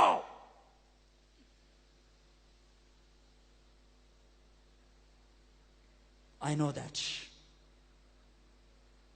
మీ సుత్తి టాలెంట్ ఎవడకు కావాలి? దేవుడు గాడిద చేత పాట పాడించగలడు, దేవుడు కుక్క చేత నాట్యం చేయించగలడు, కానీ పవిత్ర జీవితం నువ్వు ఒక్కడివే జీవించగలవు. Only a human being can live a holy life. And if you lose that exclusive character, ఆ ప్రత్యేకమైనటువంటి పవిత్రత అనే దాన్ని నువ్వు కోల్పోతే నీకు మీ ఇంట్లో ఉన్న కుక్కకి తేడా లేదు. You don't have a difference. తల లేదు, నీకు టాలెంట్ ఉంది. ఎందుకు టాలెంట్ ఉంది? తల లేకపోతే బెన్ లాడానికి బుర్ర లేదా? అమోఘమైన బుర్ర ఉంది. అమోఘమైన బుర్ర అంటే అమెరికా లాంటి శక్తివంతమైన దేశాన్ని ఒక్కడే అడవిలో ఉండి వణికిచ్చాడు ఆయన. ఒక్కడే అడవిలో ఉండి వణికిచ్చాడు. అంత శక్తివంతుడు ఆయన. కానీ ఆయనకి లేనిదేంటే తెలుసా? బుర్ర. He doesn't have a brain. Brain లేనివాడిలాగా వ్యవహరించొద్దు, బ్రెయిన్ లేనివాడిలాగా ప్రవర్తించొద్దు. Wait for God to speak to you. దేవుడు నీతో మాట్లాడాలని ఆశతో ఎదురు చూస్తే దేవుడు నీతో మాట్లాడతాడు. దేవుడు నీతో మాట్లాడితే నీ బతుకెందుకుందో అర్థమవుతుంది. దేవుడు నీతో మాట్లాడితే నీ జీవితం బాగుపడేది ఎలాగో అర్థమవుతుంది. దేవుడు నీతో మాట్లాడితే నీ జీవితంలో ఎక్కడ పతనం అవుతుందో అర్థమవుతుంది. దేవుడు ఆ విధంగా సంసోనుతో మాట్లాడటం ఆరంభించాడు 13వ అధ్యాయంలో. కానీ తన జీవితం పతనంలోకి వెళ్ళిపోయింది. అది సాయంత్రం చూద్దాం. అలాంటి పతనంలోకి మీరు వెళ్ళకూడదంటే ఏం చేయాలి? ఒకవేళ ఆల్రెడీ పతనంలోకి వెళ్ళిపోతే ఏం చేస్తే బాగుంటుంది? That we will look at in the evening. But as for you, one thing I want to tell you, God made you with a purpose. దేవుడు మిమ్మల్ని ఒక ఉద్దేశంతో తయారు చేశాడు. ఆ ఉద్దేశాన్ని దేవుడు అడిగితే ఇస్తాడు. దేవుడు చెప్తాడు. దేవుడు తయారు చేసిందే నిన్ను వాడుకోవాలని.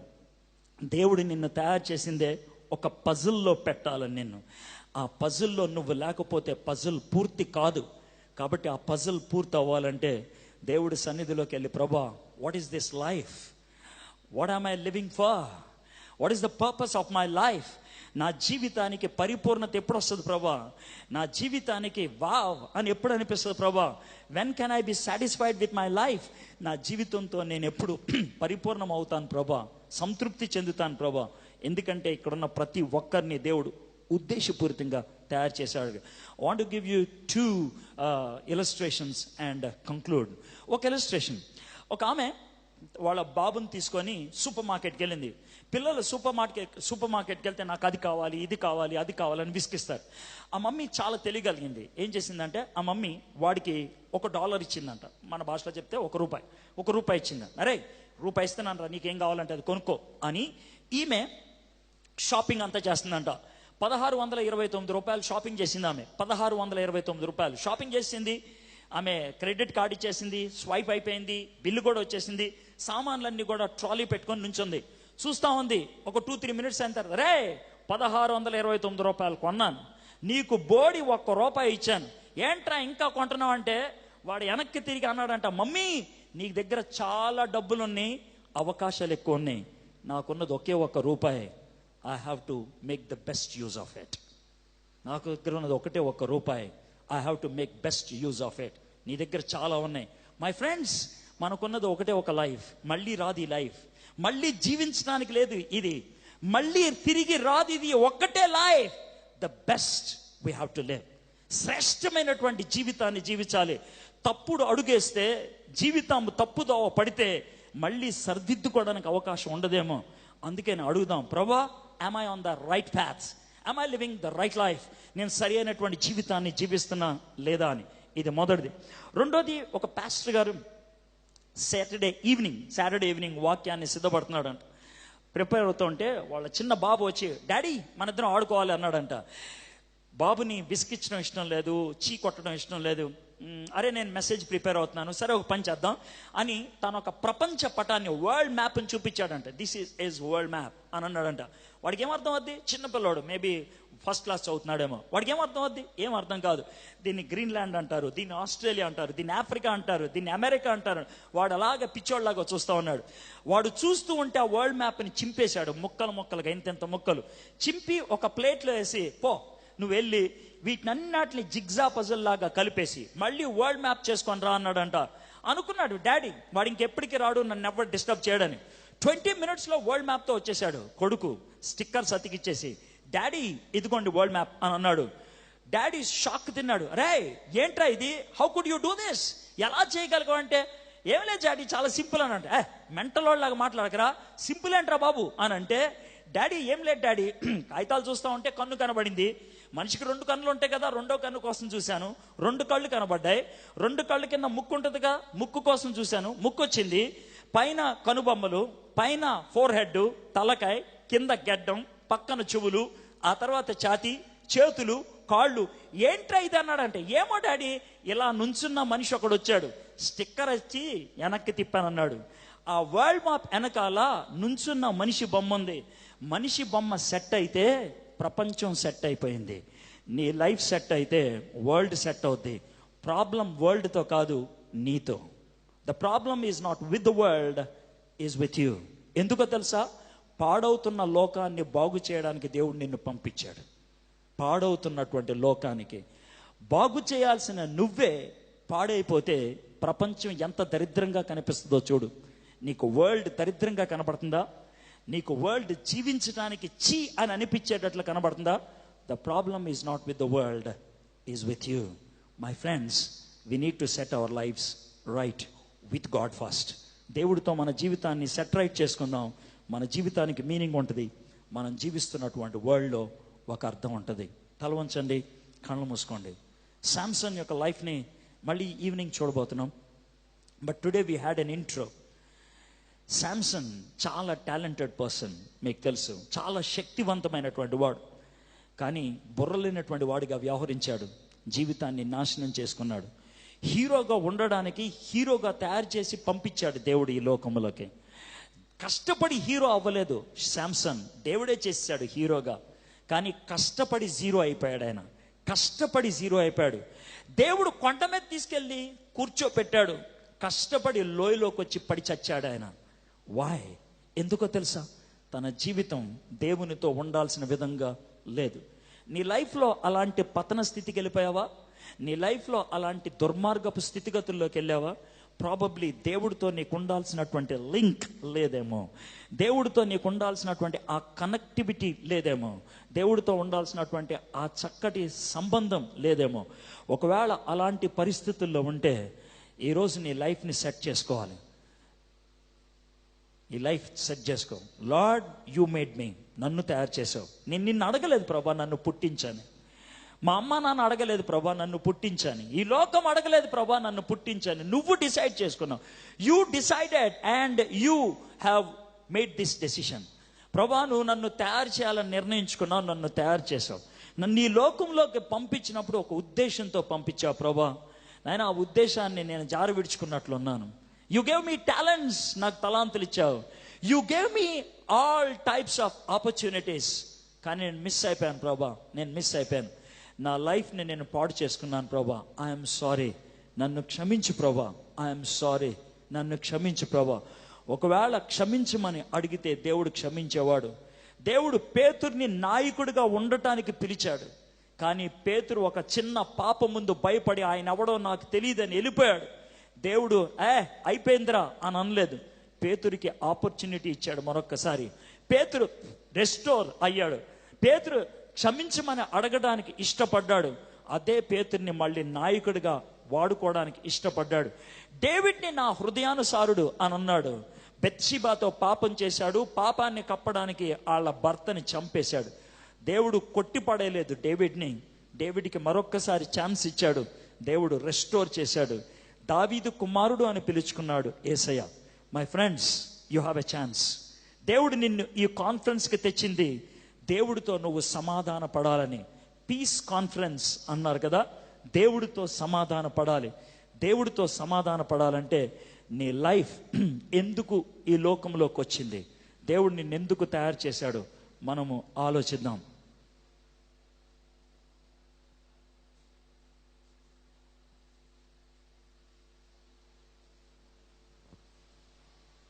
అదేవిధంగా తల్ల వంచి మన జీవితాన్ని ఒకసారి పరిశీలన చేసుకుందాం.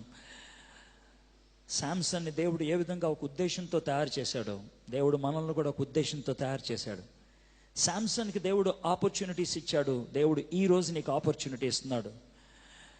భారతదేశంలో 120 కోట్ల మంది ఉన్నారు. భారతదేశంలో 70 కోట్ల మంది యంగ్ పీపుల్ ఉన్నారు. బహుశా ఇక్కడ ఫ్యూ హండ్రెడ్స్ ఉంటారు, కొన్ని వందల మంది.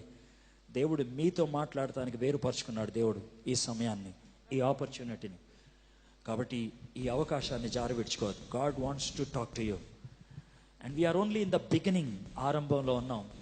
Every session you be attentive. Allow God to talk to you. దేవుడితో ఈ మాట ఒక మాట చెప్పండి. ప్రభా, యు టాక్ టు మీ. నువ్వు నాతో మాట్లాడు ప్రభా. You made me with a purpose. నన్ను ఒక ఉద్దేశంతో తయారు చేసావు. ఆ ఉద్దేశాన్ని నా లైఫ్లో నెరవేర్చు ప్రభా అని.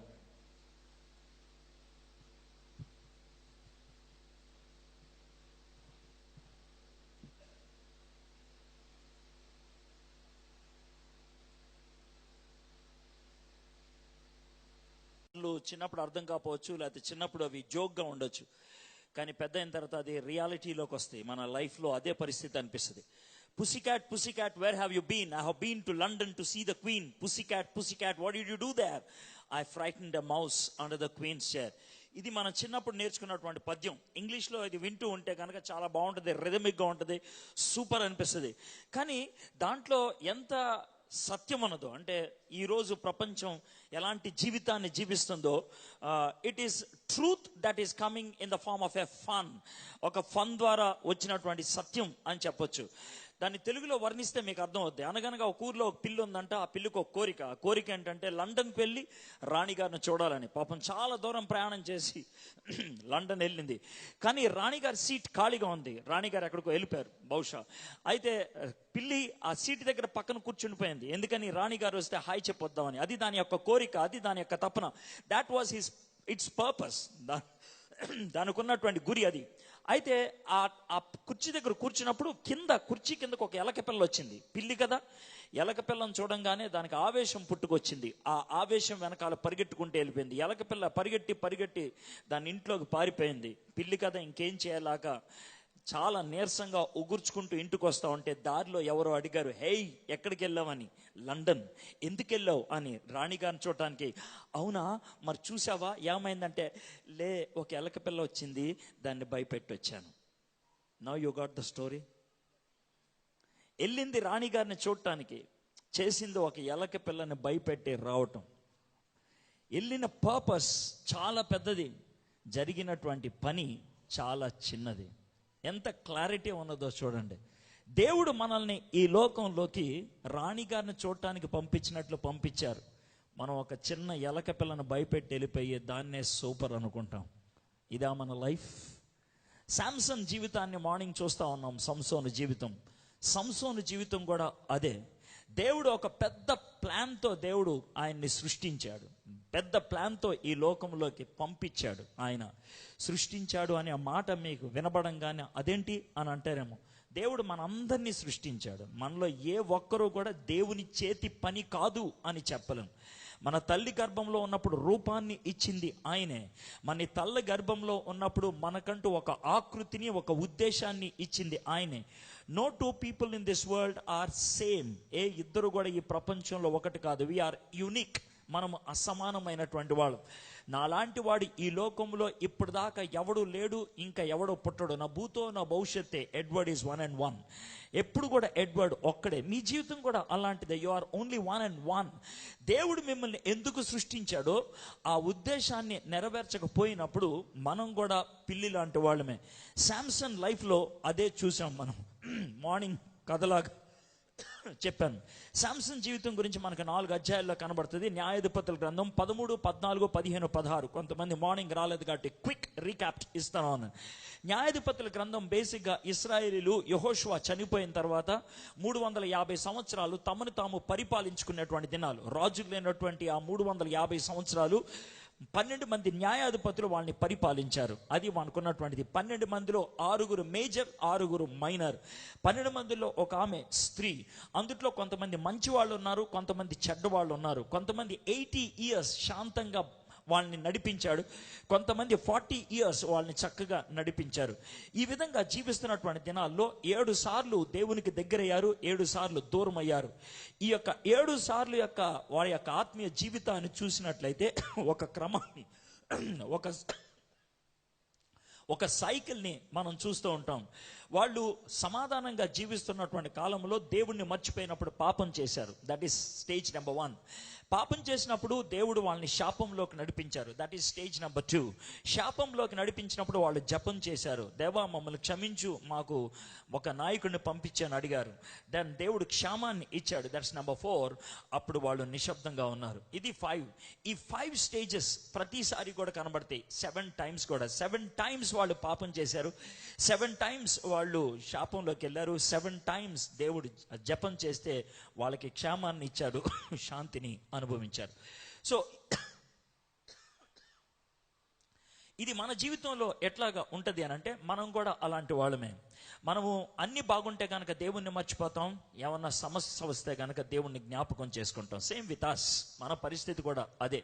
అందుకనే దేవుడు న్యాయాధిపతుల గ్రంథాన్ని మన ముందు పెట్టాడు. ఈ న్యాయాధిపతుల గ్రంథాన్ని చూస్తూ ఉంటే మన జీవితం ఏంటో మనకే అర్థమవుతుందని దేవుని యొక్క ఆశ. సో అందుట్లో ఒక క్యారెక్టర్ని ఈరోజు మనం చూడబోతున్నాం, శాంసన్. దేవుడు శాంసన్ని కారణ జన్ముడుగా చేశాడు. అంటే అక్కడ ఉన్నటువంటి సిచ్యువేషన్కి ఉపయోగపడేటువంటి వ్యక్తిగా తయారు చేశాడు. ఇన్ఫ్యాక్ట్ దేవుడు ఎప్పుడు పొరపాటు చేయడు. Never God makes a mistake. మనందరం కూడా ఒక ఉద్దేశంతో పుట్టిన వాళ్ళమే. మన సిచ్యువేషన్లో మనం ఉన్నటువంటి సందర్భంలో మనం కరెక్ట్గా ఇమడగలుగుతామని దేవుడు మనం సృష్టించాడు. మనం కరెక్ట్గా సరిపోతామని దేవుడు సృష్టించాడు. ఇన్ఫ్యాక్ట్ దేవుడికి ఉన్నటువంటి ప్లాన్ ఫుల్ఫిల్ చేయాలంటే, దేవునికి ఉన్నటువంటి ప్రణాళిక ఫుల్ఫిల్ చేయాలంటే, దేవుడు మన జీవితం పట్ల ఉన్నటువంటి ఉద్దేశాన్ని నెరవేర్చ నెరవేర్చబద్దులమై ఉన్నాం. We need to fulfil it. అది చేయబద్దులమై ఉన్నాం. సంసోను కూడా అలాగే జన్మించినటువంటి వాడే. మనోవా ఆయన భార్య, వాళ్ళిద్దరికి దేవుడు వాగ్దానం చేసి ఒక కుమారుణ్ణి ఇస్తానని ఇచ్చాడు. ఆ కుమారుణ్ణి తన ఆత్మతో అభిషేకించి ఆయన్ని నిలబెట్టాడు. ఇది 13వ అధ్యాయం. 14వ అధ్యాయంలో అభిషేకము కలిగినటువంటి శక్తివంతమైనటువంటి సంసోను తిమ్నా అనేటువంటి ప్రాంతంలోకి వెళ్ళి ఒక అమ్మాయిని చూసి ఆ అమ్మాయి కావాలని ఆశపడ్డాడు. అయితే ఆ అమ్మాయి కావాలని చెప్పడానికి తల్లిదండ్రులకి వెళ్ళినప్పుడు, తల్లిదండ్రులతో పాటు వస్తున్నప్పుడు ఆయన ఒక సింహాన్ని చంపాడు. సింహాన్ని చంపినప్పుడు చచ్చిపోయినటువంటి జంతువును పట్టుకోవాలి ఆయన. తర్వాత భార్య దొరికిందనే ఆనందంతో ద్రాక్షారసం తాగాడు. తిరిగి వస్తున్నప్పుడు ఆ సింహపు అస్థిపంజరంలో తేనె తట్టు పడితే దాంట్లోంచి తేనె తీసి తల్లిదండ్రులకు ఇచ్చాడు. ఈ విధంగా తనకిచ్చినటువంటి 3 ప్రాముఖ్యమైనటువంటి షరతులు లేకపోతే నిబంధనలు, ఒకటి జుట్టు కత్తిరించుకోకూడదు, రెండోది ద్రాక్షారసంకు సంబంధించిన ఏది తాకూడదు, మూడోది చచ్చిపోయిన దాన్ని ఏది పట్టకూడదు. దాంట్లో 2 మిస్ అయిపోయినాయి. ఆ విధంగా దేవుడికి దూరం అవటం మొదలు పెట్టాడు. ఆ అమ్మాయిని పెళ్లి చేసుకున్నాడు. ఒక రిడిల్, ఆయన ఒక చిక్కుముడి వేయటం ద్వారా ఏదో హాస్యాస్పదంగా ఉందాం అనుకున్నాడు. కానీ వాళ్ళు ఆ అమ్మాయిని ఉపయోగించుకొని ఆ చిక్కుముడి యొక్క జవాబు ముందే తెలుసుకున్నారు. పతనమయ్యాడు, ఓడిపోయాడు, ఆయన అవమానానికి గురయ్యాడు, ఆవేశాన్ని తెచ్చుకున్నాడు. ఆయన ఆ ఆవేశంతో ఒక 30 మందిని చంపేసి ఏదో ఆ యొక్క ఓడిపోయిన దానికి చెల్లించాల్సిన దాన్ని చెల్లించేసి కోపంగా ఇంటికి వచ్చేసాడు. ఇదే 14వ అధ్యాయం. 15వ అధ్యాయంలో ఆయన తిరిగి వెళ్ళి భార్యను తెచ్చుకుందాం అంటే మామ ఒప్పుకోలేదు. కోపం వచ్చి ఆయన 300 నక్కలు ఉంటాయి కదా, ఫాక్సెస్, 2 నక్కలకి ఒక కాగడ కట్టేసి పొలాల్లో వదిలేశాడు. పొలాలన్నీ కాలిపోతే ఎవడరా కాల్ చేసిందంటే సంసోన్ అన్నారు. ఎందుకురా కాల్ చేశాడంటే ఇది కారణం అంటే భార్యని మామగారిని చంపేశారు. వాళ్ళిద్దరిని చంపేస్తాడనే కోపంతో కనబడినాడు లేదా ప్రతి వాడి మీద కోపాన్ని చూపించుకుంటూ ఒక గుహలో కూర్చున్నాడు. ఆ గుహలో అతన్ని అటాక్ చేద్దాం అని వచ్చినప్పుడు ఆయన ఒక గాడిద దవడ తీసుకొని 1000 మందిని చంపేశాడు. ఆ విధంగా దేవుడు అతనికి శక్తినిచ్చి చంపేసిన తర్వాత ఒక మూలకెళ్ళి ఆయన చాలా నీరసంగా, ప్రభువా నాకు నీళ్లు కావాలి అని అన్నప్పుడు దేవుడు ఒక బండలోంచి నీళ్లు ఇచ్చాడు. ఆ నీళ్లు తాగేశాడు. నీళ్లు తాగిన తర్వాత శక్తిని పొందిన వాడై 20 సంవత్సరాలు ఆయన చక్కగా పరిపాలించాడు. 20 years అద్భుతంగా పరిపాలించాడు. దేవుని యొక్క ఆత్మచేత నడిపించబడ్డాడు. ఇది 15th chapter, 16వ అధ్యాయం. ఒక్క రాత్రిగా 20 సంవత్సరాలు సంపాదించినటువంటి కీర్తిని ఒక్క గంటలో పోగొట్టుకున్నాడు. ఒక వేశ్య ఇంట్లోకి వెళ్ళి పడుకున్నాడు. చుట్టూ ఫిలిస్తీన్లు వచ్చి ఇతను పట్టుకోవాలరా అని అనుకున్నారు. అర్ధరాత్రి వేశ్య దగ్గర నుంచి లేచి వెళ్ళిపోయి ఆ ఊరుకున్నటువంటి గుమ్మాన్ని, అది అడ్డ కమ్మీలతో కలిపి 450 kgs బరువు ఉంటుంది, ఆ గుమ్మాన్ని ఎత్తేసి, అంటే ఫౌండేషన్స్ నుంచి ఎత్తి సుమారు 6 కిలోమీటర్లు తీసుకెళ్లి హెబ్రోన్ అనేటువంటి ప్రాంతంలో కింద పడేశాడు. అంత శక్తిని ఉపయోగించాడు. ఆ తర్వాత డెలైలాని పెళ్లి చేసుకున్నాడు. డెలైలాకి డబ్బులు కావాలి, సంసోన్కి సెక్స్ కావాలి, ఆ ఫిలిస్తీన్లకి పవర్ కావాలి. అందుకనే పవర్ సంపాదించుకోవడానికి డెలైలాకి కావాల్సిన డబ్బులు ఇచ్చి సంసోనుకున్నటువంటి మోహాన్ని వాళ్ళు కొనేశారు. సంసోన్ని అమ్మేసుకున్నది డెలైలా డబ్బుల కోసం. డబ్బులు వచ్చేసినాయి డెలైలాకి. కానీ సంసోను మాత్రం గుడ్డివాడైపోయాడు, బంధకాల్లోకి వెళ్ళిపోయాడు. అక్కడికి వెళ్ళిన తర్వాత ఆయన చచ్చిపోవటం జరిగింది. ఇది 16వ అధ్యాయం. ఇది సంసోన్ యొక్క లైఫ్. హీరోగా పుట్టాడు ఆయన, హీరోగా అవ్వలేదు. కష్టపడి తరబీదు పొంది హీరో అవ్వలేదు.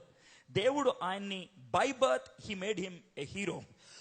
దేవుడు ఉద్దేశంతోనే ఒక హీరోని సృష్టించాడు. కానీ తన లైఫ్ని 0 చేసుకున్నాడు. దేవుడు తనకిచ్చిన దాన్ని తాను పోగొట్టుకున్నాడు. గుర్తుపెట్టుకోండి, టాలెంట్ అనేది పుట్టుకతో వస్తుంది, అది దేవుడిస్తే వస్తుంది. అదేవిధంగా మనం తిరిగి జన్మించినప్పుడు గిఫ్ట్, వరము అనేది వస్తుంది. ఆ దేవుడు మనకి ఏది అవసరమో దాన్ని ఇస్తాడు. ఏదైతే ఉపయోగపడుతుందో అది ఇస్తాడు. గిఫ్ట్ కానీ టాలెంట్ కానీ దేవుడిస్తే వచ్చేది, అంతే. నేను బాగా మాట్లాడుతున్నాను అని మీకు అనిపించినట్లయితే ఎస్, బాగా మాట్లాడుతాను నేను. దేవుడు నన్ను వాగుడుకాయిగా తయారు చేశాడు. That's me. నేను మారు మనసు పొందక ముందు బాగా వాగేవాడిని, మారు మనసు పొందిన తర్వాత దేవుడి కోసం వాగుతున్నాను. That's the only difference, that's all. ముందు పిల్లలతో ప్రతి వాడితో గొడవ పెట్టుకునేవాడిని, ఇప్పుడు ఏసే కోసం గొడవ పెట్టుకుంటున్నాను. That's all. There is no difference at all. That's me, అది నేను. దేవుడు నన్ను ఆ విధంగా సృష్టించాడు. దేవుడు నాకు ఇచ్చినటువంటి తలాంతిని, దేవుడు నాకు ఇచ్చినటువంటి వరాన్ని దేవుడికి వాడితే ఆశీర్వాదం. ఎస్పి బాలసుబ్రహ్మణ్యం అద్భుతంగా పాటలు పాడతాడు, అవునా కదా? ఎవడిచ్చాడు ఆ పాటలు పాడే తలాంతు? దేవుడిస్తే వచ్చింది. కానీ ఆ దరిద్రుడు ఏం చేస్తా ఉంటాడు? వాడి కోసం పాడుకుంటూ ఉన్నాడు, అవునా కదా? ఆ మాట అంటే మీలో కొంతమంది కోపం వస్తుంది. దాన్ని నేను ఏం చేయనండి, కుక్కను కుక్క అంటారు, పిల్లిని పిల్లి అంటారు, ఎదవని ఎదవా అంటారు, అంతే కదా అండి. దరిద్రుడు కనుక మరి ఏమనాలి సార్ అండి? అద్భుతమైన తలాంత్ ఉంది. తలాంత్కి ఆడికి దండేయమంటారా? ఆడికి దండేస్తే ఏం లాభం ఉంటుందండి? తలాంతికి దండేయటం అంటే ఎలా ఉంటుందంటే, ఈయన అద్భుతమైన కెమెరామ్యాన్ అండి, కనబడింది కదా. ఈ వీడియో అంతా బాగుందని వీడియోకి దండేస్తే ఎలా ఉంటుంది సార్ చెప్పండి నాకు, చెప్పండి. వీడియో కావడం దండేస్తాడా? చెప్పు వీడియో కావడం దండేస్తాడా? అద్భుతంగా గిటార్లు తబలా గెబలా కొట్టారు, అద్భుతంగా కొట్టారండి. తబలాకి దండేస్తే ఎలా ఉంటుంది సార్? అద్భుతంగా కొట్టారండి. గిటార్కి తలాంతి దండేస్తే ఎలా ఉంటుంది సార్? అలాగే అద్భుతంగా మీరు పాడారని మిమ్మల్ని కూడా అభినందిస్తే అలాగే ఉంటుంది. తలాంతు దేవుడిస్తే వచ్చింది. అయితే ఆ తలాంతిని దేవుడికి వాడినందుకు మిమ్మల్ని అభినందించామనుకో, అది బాగుంటుంది. క్యారెక్టర్ అనేది మనం చేసుకునేది, తలాంత్ అనేది దేవుడు ఇచ్చేది. Talent is what God gives, gift is what God gives. దేవుడు తలాంతుని ఇస్తాడు, దేవుడు వరాన్ని ఇస్తాడు. పుట్టుకతో వచ్చేది తలాంతు, తిరిగి జన్మించినప్పుడు వచ్చింది వరం. అయితే అది ఎవరికి వాడుతున్నావు? తిరిగి జన్మించిన తర్వాత కూడా వరాన్ని దేవుడిగా కాకుండా ఎవడికి ఇష్టం వచ్చినట్లు వాడికి వాడుకోవచ్చు అంటానే మనం 14వ అధ్యాయం నుంచి చూడబోతున్నాం. తీయండి, న్యాయాధిపతుల గ్రంథం 14వ అధ్యాయం.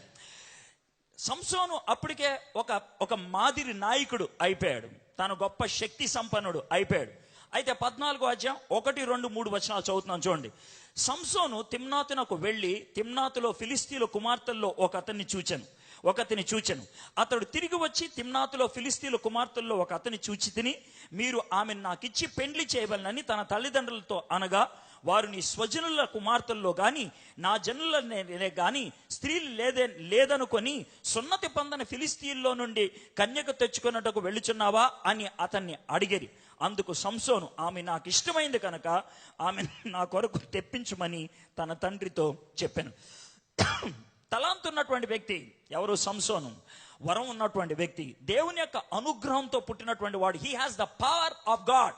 దేవుని యొక్క శక్తి తన మీద ఉన్నది. అయితే దేవుడిచ్చినటువంటి శక్తిని దేవుడి కోసం కాకుండా తన కోసం వాడుకుంటే ఏమవుతుందో మనం చూస్తాం. దేవుడి నుంచి ఆయన దూరం అయిపోవటం ఎలా మొదలు పెట్టాడు? First of all, he deviated from God by going to the wrong place. దేవుడి నుంచి ఆయన దూరం అవడానికి మొదటి కారణం ఏంటంటే, he went to the wrong place. Timnah ఫిలిస్తీన్ల ప్రాంతము. He went to the wrong place. వెళ్ళకూడనటువంటి చోటికి వెళ్ళాడు. ఎక్కడికైతే వెళ్తే మనకు శోధన కలుగుద్దో, ఎక్కడికైతే వెళ్తే మనము బలహీనంగా పడిపోతామో ఆ ఏరియాకి వెళ్లకుండా ఉండాలి. మై ఫ్రెండ్స్, మనందరికీ కూడా వీక్నెసెస్ ఉంటాయి. మనందరికీ తెలుసు మన వీక్నెస్ ఏంటో, మనందరికీ తెలుసు మనకున్నటువంటి క్లిష్టమైనటువంటి పరిస్థితి ఏంటో. We need to avoid it. దాన్ని మనం కంచి కట్టుకోవాలి, దానికి వెళ్లకుండా ఉండడానికి ప్రయత్నం చేయాలి. వెళ్ళి ప్రభువా అని అంటే కనుక అది బుద్ధిహీనమైనటువంటి పరిస్థితి. It's good to avoid places where you will be tempted. నువ్వు ఎక్కడికి వెళ్తే పడిపోతావు అనుకుంటావో అక్కడికి వెళ్ళొద్దు. మన సంసోను ఆ పని చేశాడు. He went to Timnah which is a wrong place. Tel Batash అంటారు టిమ్నాని, ఇప్పుడు టెల్ బతాష్. ఒకవేళ ఇజ్రాయెల్ దేశంకి వెళ్ళి టెల్ బతాష్ వెళ్ళినట్లయితే, టెల్ అనే మాట ఎందుకు ఉంటుందంటే గుట్ట. ఒకప్పుడు ఉన్నటువంటి టిమ్నా ప్రాంతము గుట్టగా మారిపోయింది. అందుకని ఆ గుట్టను అలా చూపిస్తారు. అబ్రహాం పుట్టిన ఊరి పేరు టెల్ ముఖయార్.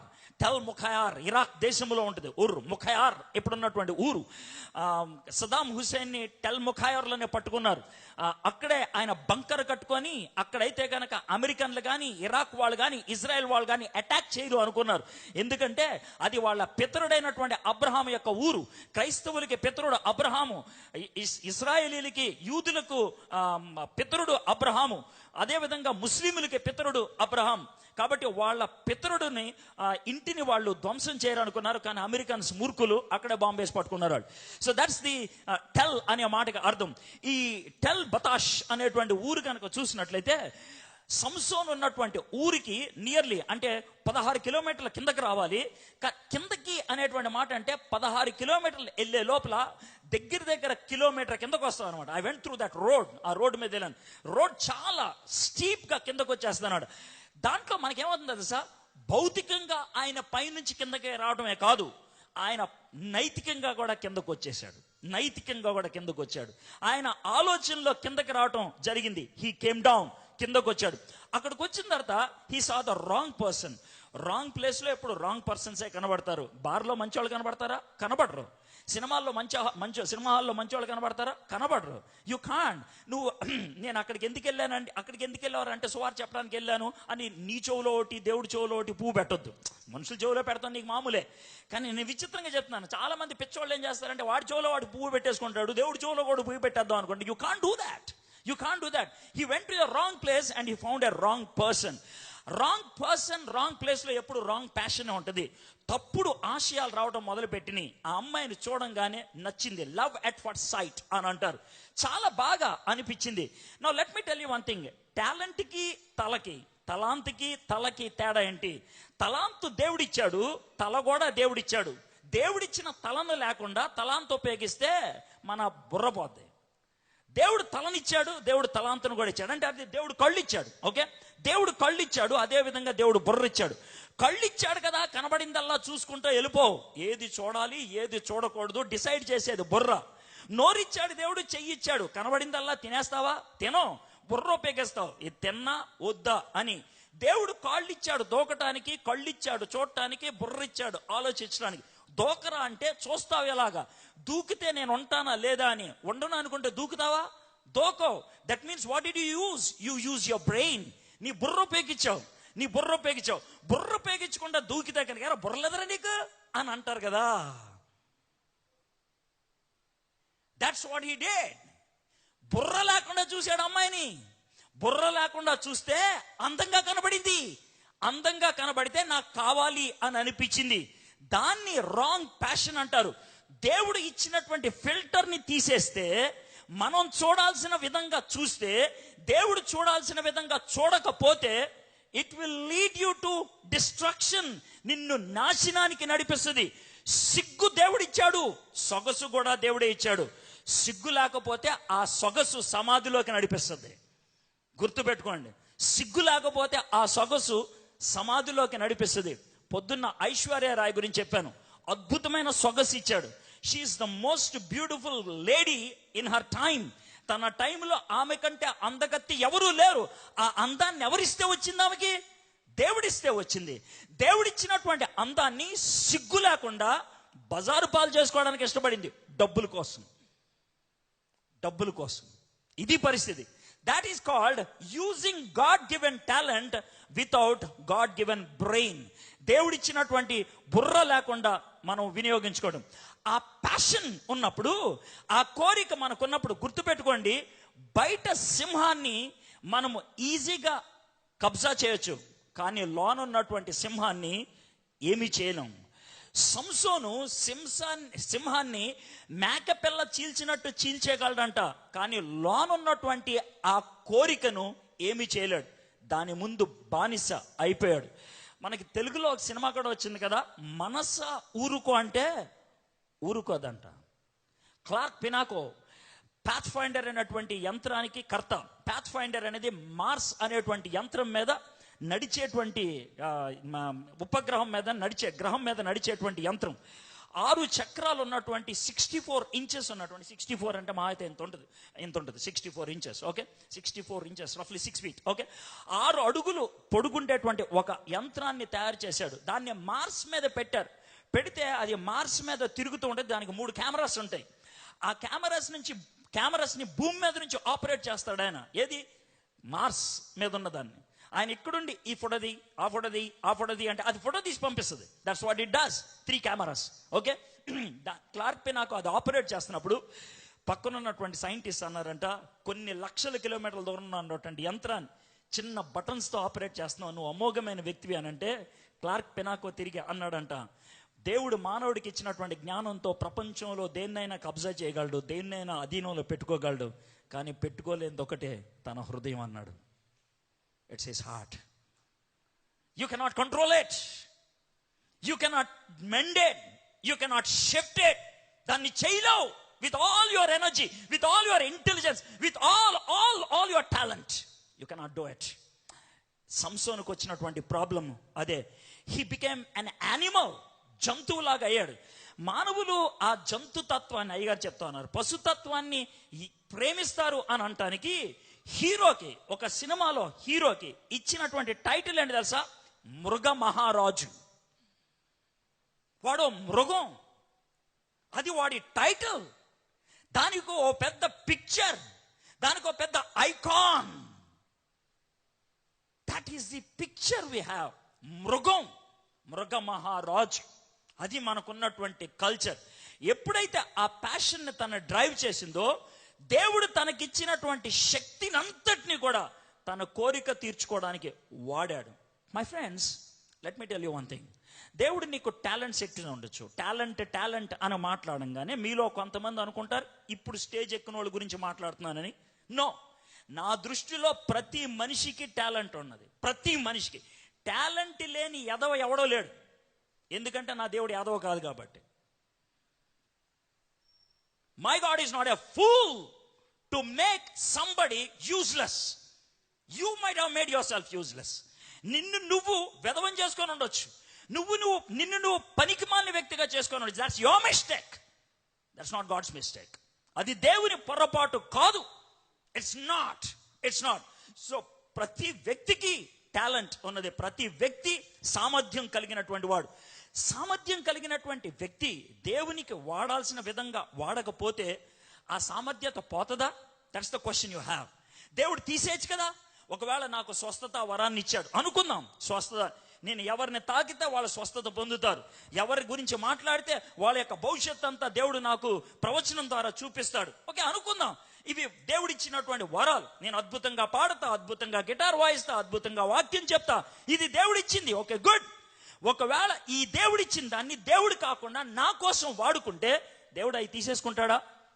తీసుకోడు. Please remember that. He won't take. ఎందుకో తెలుసా? దేవుడు మనకి ఒక గిఫ్ట్ ఇస్తే వెనక్కి తీసుకోడు. అది ఎలా ఉంటుంది తెలుసా? మీకు ఒక గిఫ్ట్ ఇచ్చి 2 రోజుల తర్వాత గిఫ్ట్ నాకు ఇచ్చాయి అని అంటావా? ఎంత అసహ్యంగా ఉంటుంది అది. అనలేం. దేవుడు అనడు. ఆ గిఫ్ట్ మనతోనే ఉంచుతాడు. దేవుడి యొక్క తపన ఎలా ఉంటుంది తెలుసా? ఆ గిఫ్ట్ను ఉపయోగించే దేవుడు నిన్ను బాగు చేయాలి అనుకుంటాడు. ఎంతకీ ఆ గిఫ్ట్ను ఉపయోగించి బాగు చేయలేకపోతే జాగ్రత్త వినండి, అదే గిఫ్ట్ను ఉపయోగించి నిన్ను లేపేస్తాడు. సంసోను జీవితంలో జరిగింది అదే. 14వ అధ్యాయం 6వ వచనం చూడండి. యెహోవా అతనిని ప్రేరేపింపగా అతని చేతిలో ఏమీయూ లేకపోయినను ఒకడు మేకపిల్లను చీల్చినట్లు అతడు దాన్ని చీల్చెను. అతడు తాను చేసినది తన తల్లిదండ్రులనైనను తండ్రితోనైనను తల్లితోనైనను చెప్పలేదు. మళ్ళీ 19వ వచనం. యెహోవా ఆత్మ అతని మీదకి మరలా రాగా అతడు అష్కోలునకు పోయి వారిలో 30 మందిని చంపి వారి సొమ్మును దోచుకొని తన విప్పుడు కథ భావమును చెప్పిన వారికి బట్టలునిచ్చెను. మీకు అర్థమవుతుంది కదా? దేవుడు ఆత్మ తనని విడిచి వెళ్ళిపోలేదు. దేవుడు తనకిచ్చినటువంటి ఆ శక్తిని తీసేసుకోలేదు. ఒకవేళ అలా తీసేసుకున్నట్లయితే మనలో చాలా మంది టాలెంటెడ్ పీపుల్ ఏమైపోయి ఉండేవాళ్ళు అని అనిపిస్తుంది. కానీ దేవుడు అలా సిగ్గు తీసేవాడు కాదు. దేవుడు అలా పరువు తీసేవాడు కాదు.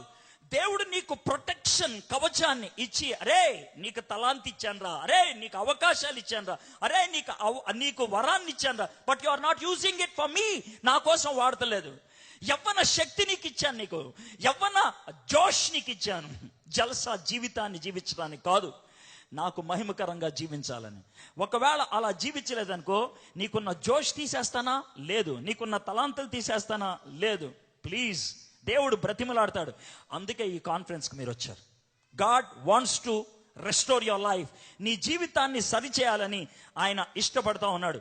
ఒకవేళ 14వ అధ్యాయాన్ని అంతటిని కూడా సంసోన్ యొక్క పతనాన్ని మీరు ఎలా చెప్తారండి అంటే, నేను ఎలా చెప్తా, he dishonoured parents first.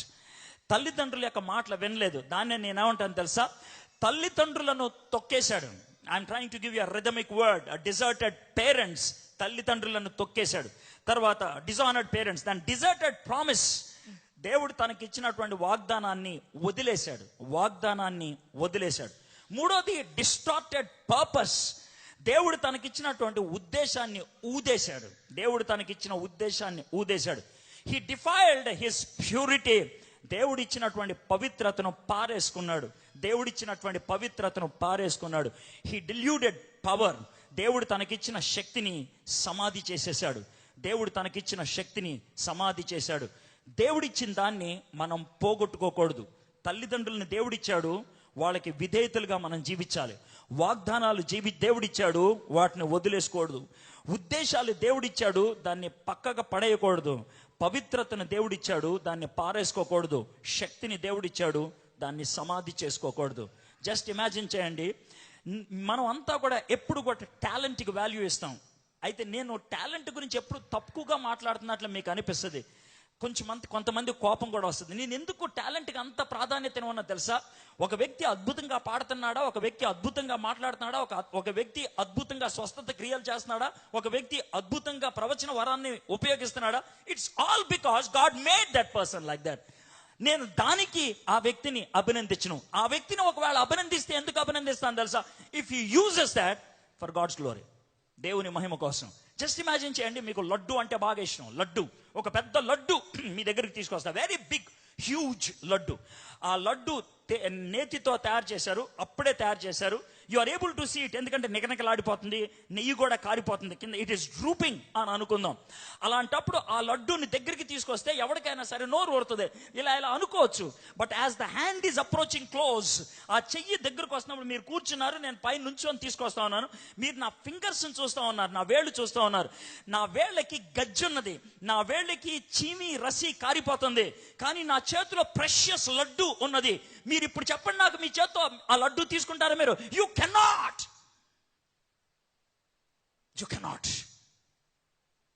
Cannot. Chicken biryani మీకు బాగా నచ్చి ఉండొచ్చు, ప్లేట్లో చికెన్ బిర్యానీ వేశారు, అప్పుడే ఆ పక్క నుంచి కాకి ఎగురుకుంటే తెలుసు, దాంతో రెట్టేసింది, పర్లేదే పక్క దోశ ఆయన తినేస్తావు నువ్వు. No, you cannot. ఇప్పుడు మీకు అర్థమైందా? రెట్టేసిన నీ జీవితాన్ని దేవుడికి ఇస్తావా? రెట్టేసిన నీ జీవితాన్ని దేవుడికి ఇస్తావా? రెట్టేసిన నీ జీవితాన్ని దేవుడికి ఇస్తావా? జస్ట్ ఇమాజిన్ చేయి. Is that what you are trying to do? My friends, ఎంగిలి బతుకు దేవుడు కోరుకోవట్లేదు. God wants purity. సంసోను ఆ ప్యూరిటీని కోల్పోయాడు.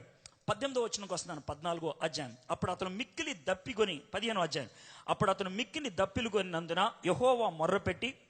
యెహోవాకు మొర్రపెట్టి, నీవు నీ సేవకుని చేతి వలన ఈ గొప్ప రక్షణ చేసిన తర్వాత నేనిప్పుడు దప్పి చేతను చచ్చి సున్నతి పొందని వారి చేతిలో పడవలనా అని వేడుకొనగా, దేవుడు లోహేలోనన్న ఒక గోతిని చీల్చెను, దాని నుండి నీళ్లు బయలుదేరను. అతడు త్రాగిన తర్వాత ప్రాణము తెప్పరిల్లి బ్రతికెను. కాబట్టి దాని పేరు నేటి వరకు ఎన్హెకోరు అని అనబడెను.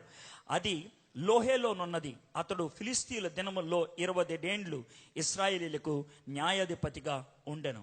Look at that. దేవుడు సంసోన్ని still he wants to use. సంసోను పాపం చేశాడు, చేసుకోకూడనటువంటి అమ్మాయిని చేసుకున్నాడు, చూపించినటువంటి శక్తిని చూపించడం మొదలు పెట్టాడు, ప్యాషన్ని పాడు చేసుకున్నాడు. అయినప్పటికీ దేవుడు కనికరించాడు. ఇందాక కూడా సార్ చెప్తా ఉన్నాడు, God wants to show his grace. ఒక కపుల్ చెడిపోగానే అయిపోయిందిరా అని అనుకునేవాడు కాదు. మీలో ఎంతమంది రోబో సినిమా చూశారో నాకు తెలియదు. ఓకే, రోబో సినిమాలో ఆండ్రాయిడ్ తయారు చేశాడు ఒకడు, ఎందుకో ఆర్మీలో పెడదామని. దానికి 3 క్యారెక్టర్స్ పెట్టాడు ఆయన. నెంబర్ 1, అది ఫైర్ ప్రూఫ్, అగ్నికి ఏం అవ్వదు. రెండోది వాటర్ ప్రూఫ్, వాటర్లో ఏం అవ్వదు. మూడోది కరప్షన్ ప్రూఫ్. ఆ 3 కారణాలను బట్టి దాన్ని ఆర్మీలో పెడదాం అని అనుకుంటే, ఆ ఆర్మీ చీఫ్ అంటాడు దీనికి 2 ఉండాలంటాడు. ఒకటి ఫీలింగ్స్, భావోద్రేకాలు ఉండాలి. రెండోది చాయిస్, ఎంపిక చేసుకునేది ఉండాలని. ఆ ఆండ్రాయిడ్లో అన్ని పెడతాడు. పెట్టిన తర్వాత దాన్ని ఎగ్జిబిషన్కి తీసుకొస్తాడు. దాని పేరు చిట్టి అని పేరు పెడతాడు.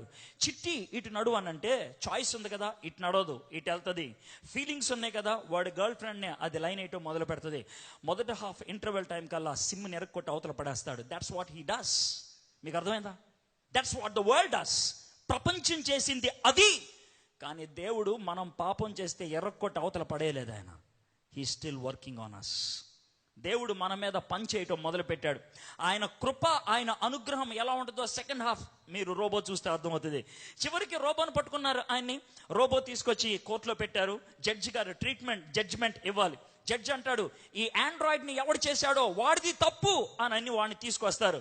అప్పుడు చిట్టి ఆండ్రాయిడ్ లేసి అంటది, ఆయన మా దేవుడు, ఆయన నన్ను చేశాడు, కానీ నాకు స్వేచ్ఛనిచ్చాడు, పాడు చేసుకుంది నేనే, నన్ను పాడు చేసిన వాడు వేడేవాడు, వాడు చచ్చిపోయాడు అని అంటే అప్పుడు జడ్జిమెంట్ ఈ విధంగా ఇస్తాడు. ఏమన్నా తెలుసా, సైంటిస్ట్ ఒకవేళ ఉండిపోవాలంటే, ప్రొడ్యూసర్ ఒకవేళ ఉండిపోవాలంటే ఈ ప్రోడక్ట్ని ఇక్కడే అంతం చేసేయాలని.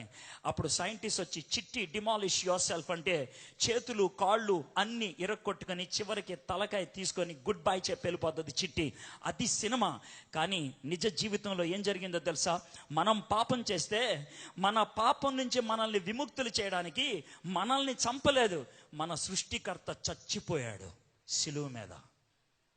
ఆయన మనల్ని చంపలేదు, ఆయన చచ్చిపోయాడు సిలువ మీద మనల్ని విమోచించడానికి. That is grace. ఆ కృపతో నిన్ను రక్షించడానికి తన ప్రాణాన్ని పెట్టాడు. సంసోనికి దేవుడు శక్తినిచ్చాడు. ఒక తప్పు చేసినప్పటికి కూడా సంసోను దా అని అన్నాడు, నీళ్ళిచ్చాడు, నీళ్ళిచ్చి బ్రతకరా అన్నాడు. 20 years బ్రతికాడు. చూడండి, అతడు ఫిలిస్తీన్ల దేశంలో 20 ఏండ్లు ఇశ్రాయేలీలకు న్యాయాధిపతిగా ఉండెను. అది 15వ అధ్యాయం 20వ వచనం. నెక్స్ట్ వచనం చూడండి. తర్వాత సంసోను గాజాకు వెళ్ళి వేశ్య నొకతిని చూచి ఆమె యొద్ద చేరెను. అర్థమవుతుందా? 20 years దేవుడి కృపను అనుభవించినటువంటి వ్యక్తి, 20 years దేవుని యొక్క శక్తితో ఇశ్రాయేలీల్ని పరిపాలించినటువంటి వ్యక్తి, 20 years అన్నిటినీ కంట్రోల్లో పెట్టున్నటువంటి వ్యక్తి, ఒక్క నైట్ 2 hours లో తన జీవితాన్ని నాశనం చేసేసుకున్నాడు. 2 hours. బాస్టన్ అనేటువంటి ఊరు వెళ్ళాను నేను. బాస్టన్ అనేటువంటి ఊర్లో ఫస్ట్ టైం వెళ్ళినప్పుడు ఒక సన్నివేశం చూడటానికని బాస్టన్లో చాలా మంది ఊర్లు ఊరుతున్నారు. So I also wanted to watch it. ఏంటి తెలుసా, 15 అంతస్తులు కలిగినటువంటి ఒక బిల్డింగ్ ని పడగొట్టేస్తున్నారు. అది వాళ్ళు చేసే పని. ఎందుకంటే అది చాలా పురాతనమైనటువంటి బిల్డింగ్. ఆ ప్లేస్ లో ఇంకో పెద్ద బిల్డింగ్, 80 అంతస్తుల బిల్డింగ్ కట్టాలనేటువంటి ప్లాన్ తో దీన్ని పడగొట్టాలని చూస్తూ ఉన్నారు.